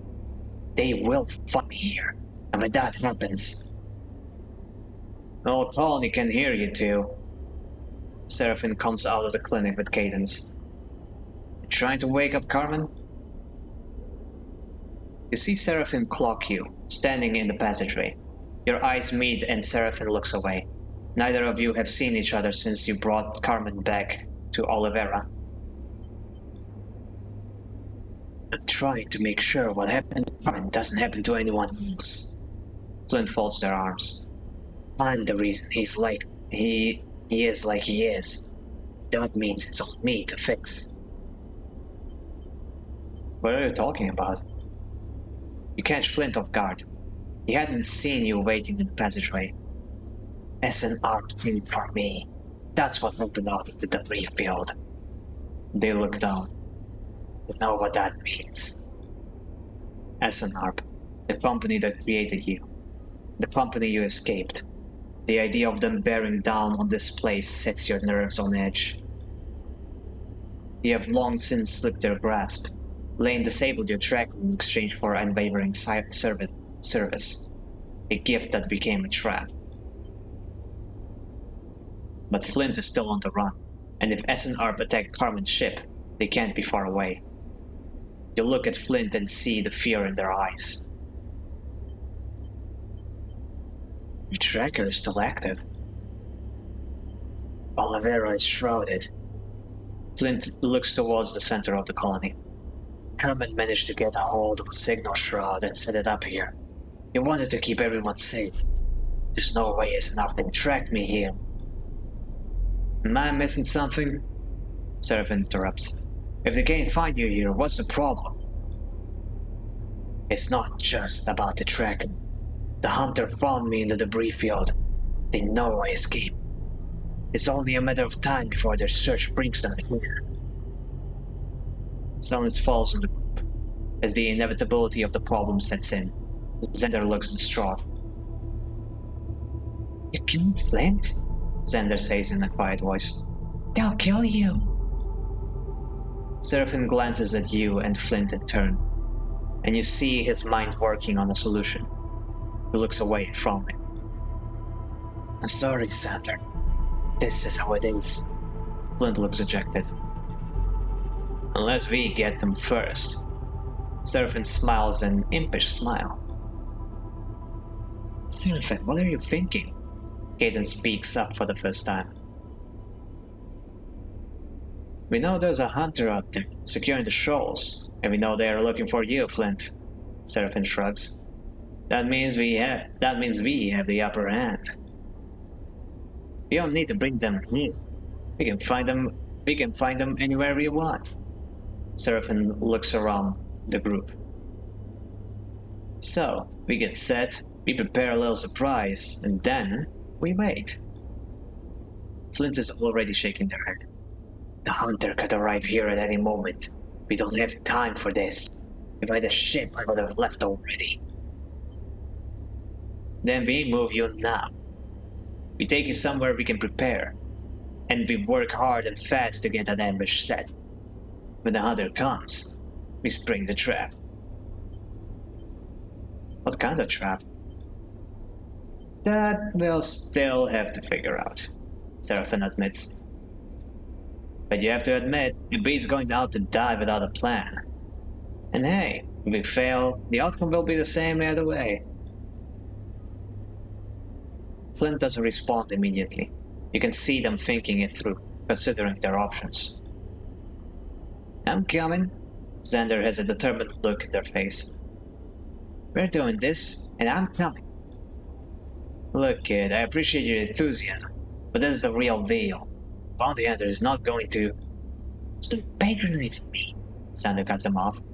I know the shoals. You'll need me out there. The conversation suddenly devolves into many small arguments. The location, who should go, how to approach the ambush, the noise grows.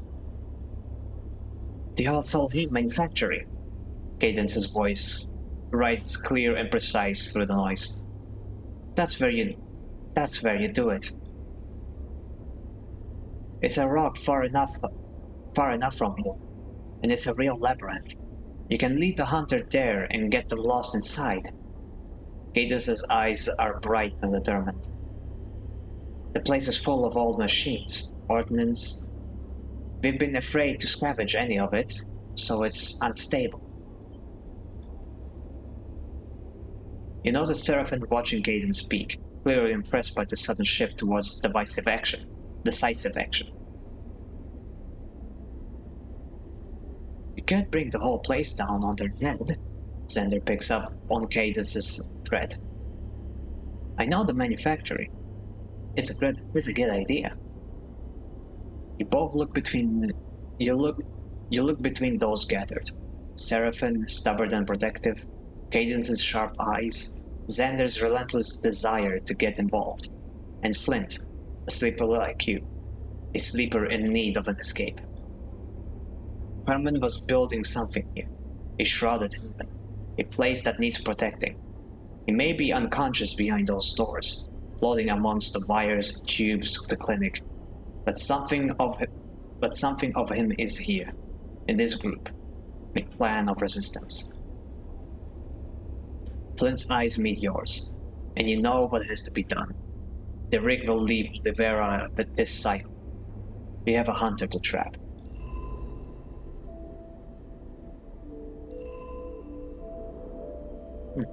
Yeah, I cannot you cannot end the cycle. I have to get supplies.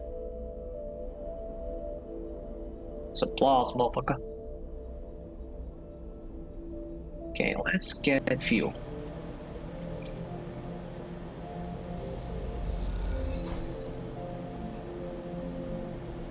Flint.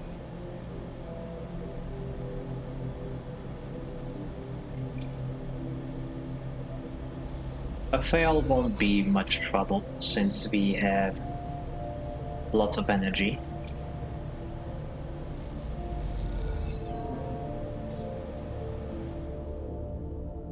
Oh, whatever. Component hunt. Dangerous dice I do not trust.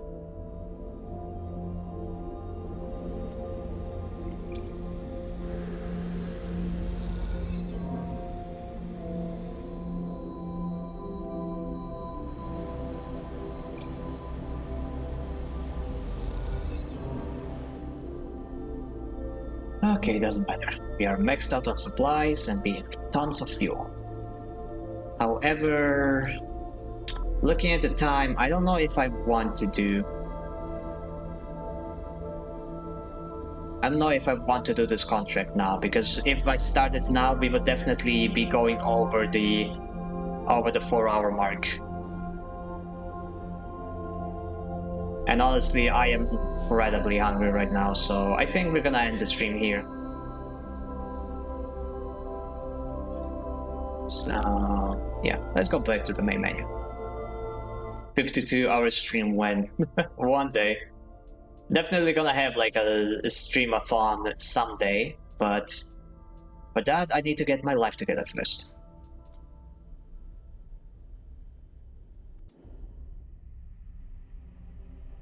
Okay, let's see who is live.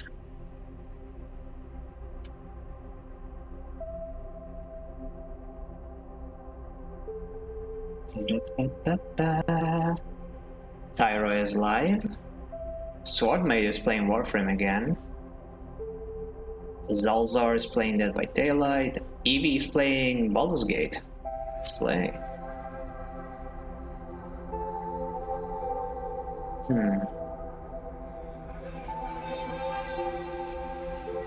You know what? I'm curious if there's anybody playing Citizen Sleeper.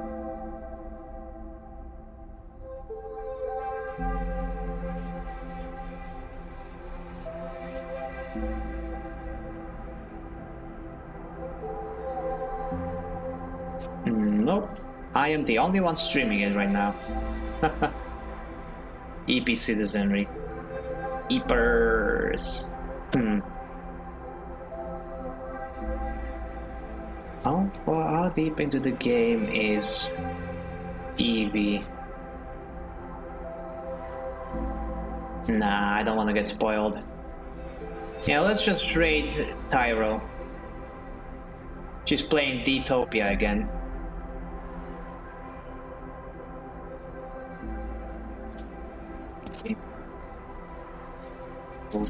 Works.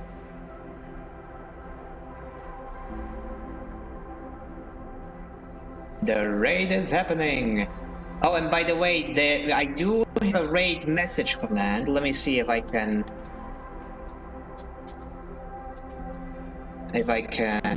use it.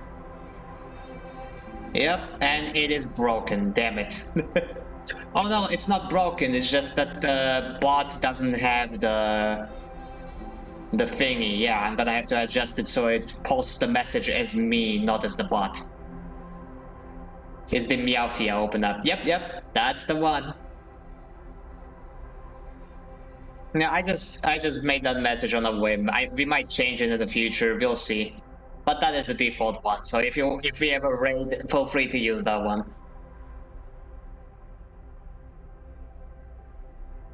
And yeah. Anyway, thank you all so much for watching. I love this game. I am loving this game. I can't wait to play more of it. And soon I will create a poll about what game I'm going to play after this one. So be sure to keep an eye out for that. You'll be able to find the poll on my Discord server, link to which is in the About Me page or in the description below if you're watching this on YouTube. And yeah. Thank you all so much for watching. This has been Avalufines von Kreutz, and I am taking my leave. Bye bye. Bye, Rand. Bye bye. Bye, Bob.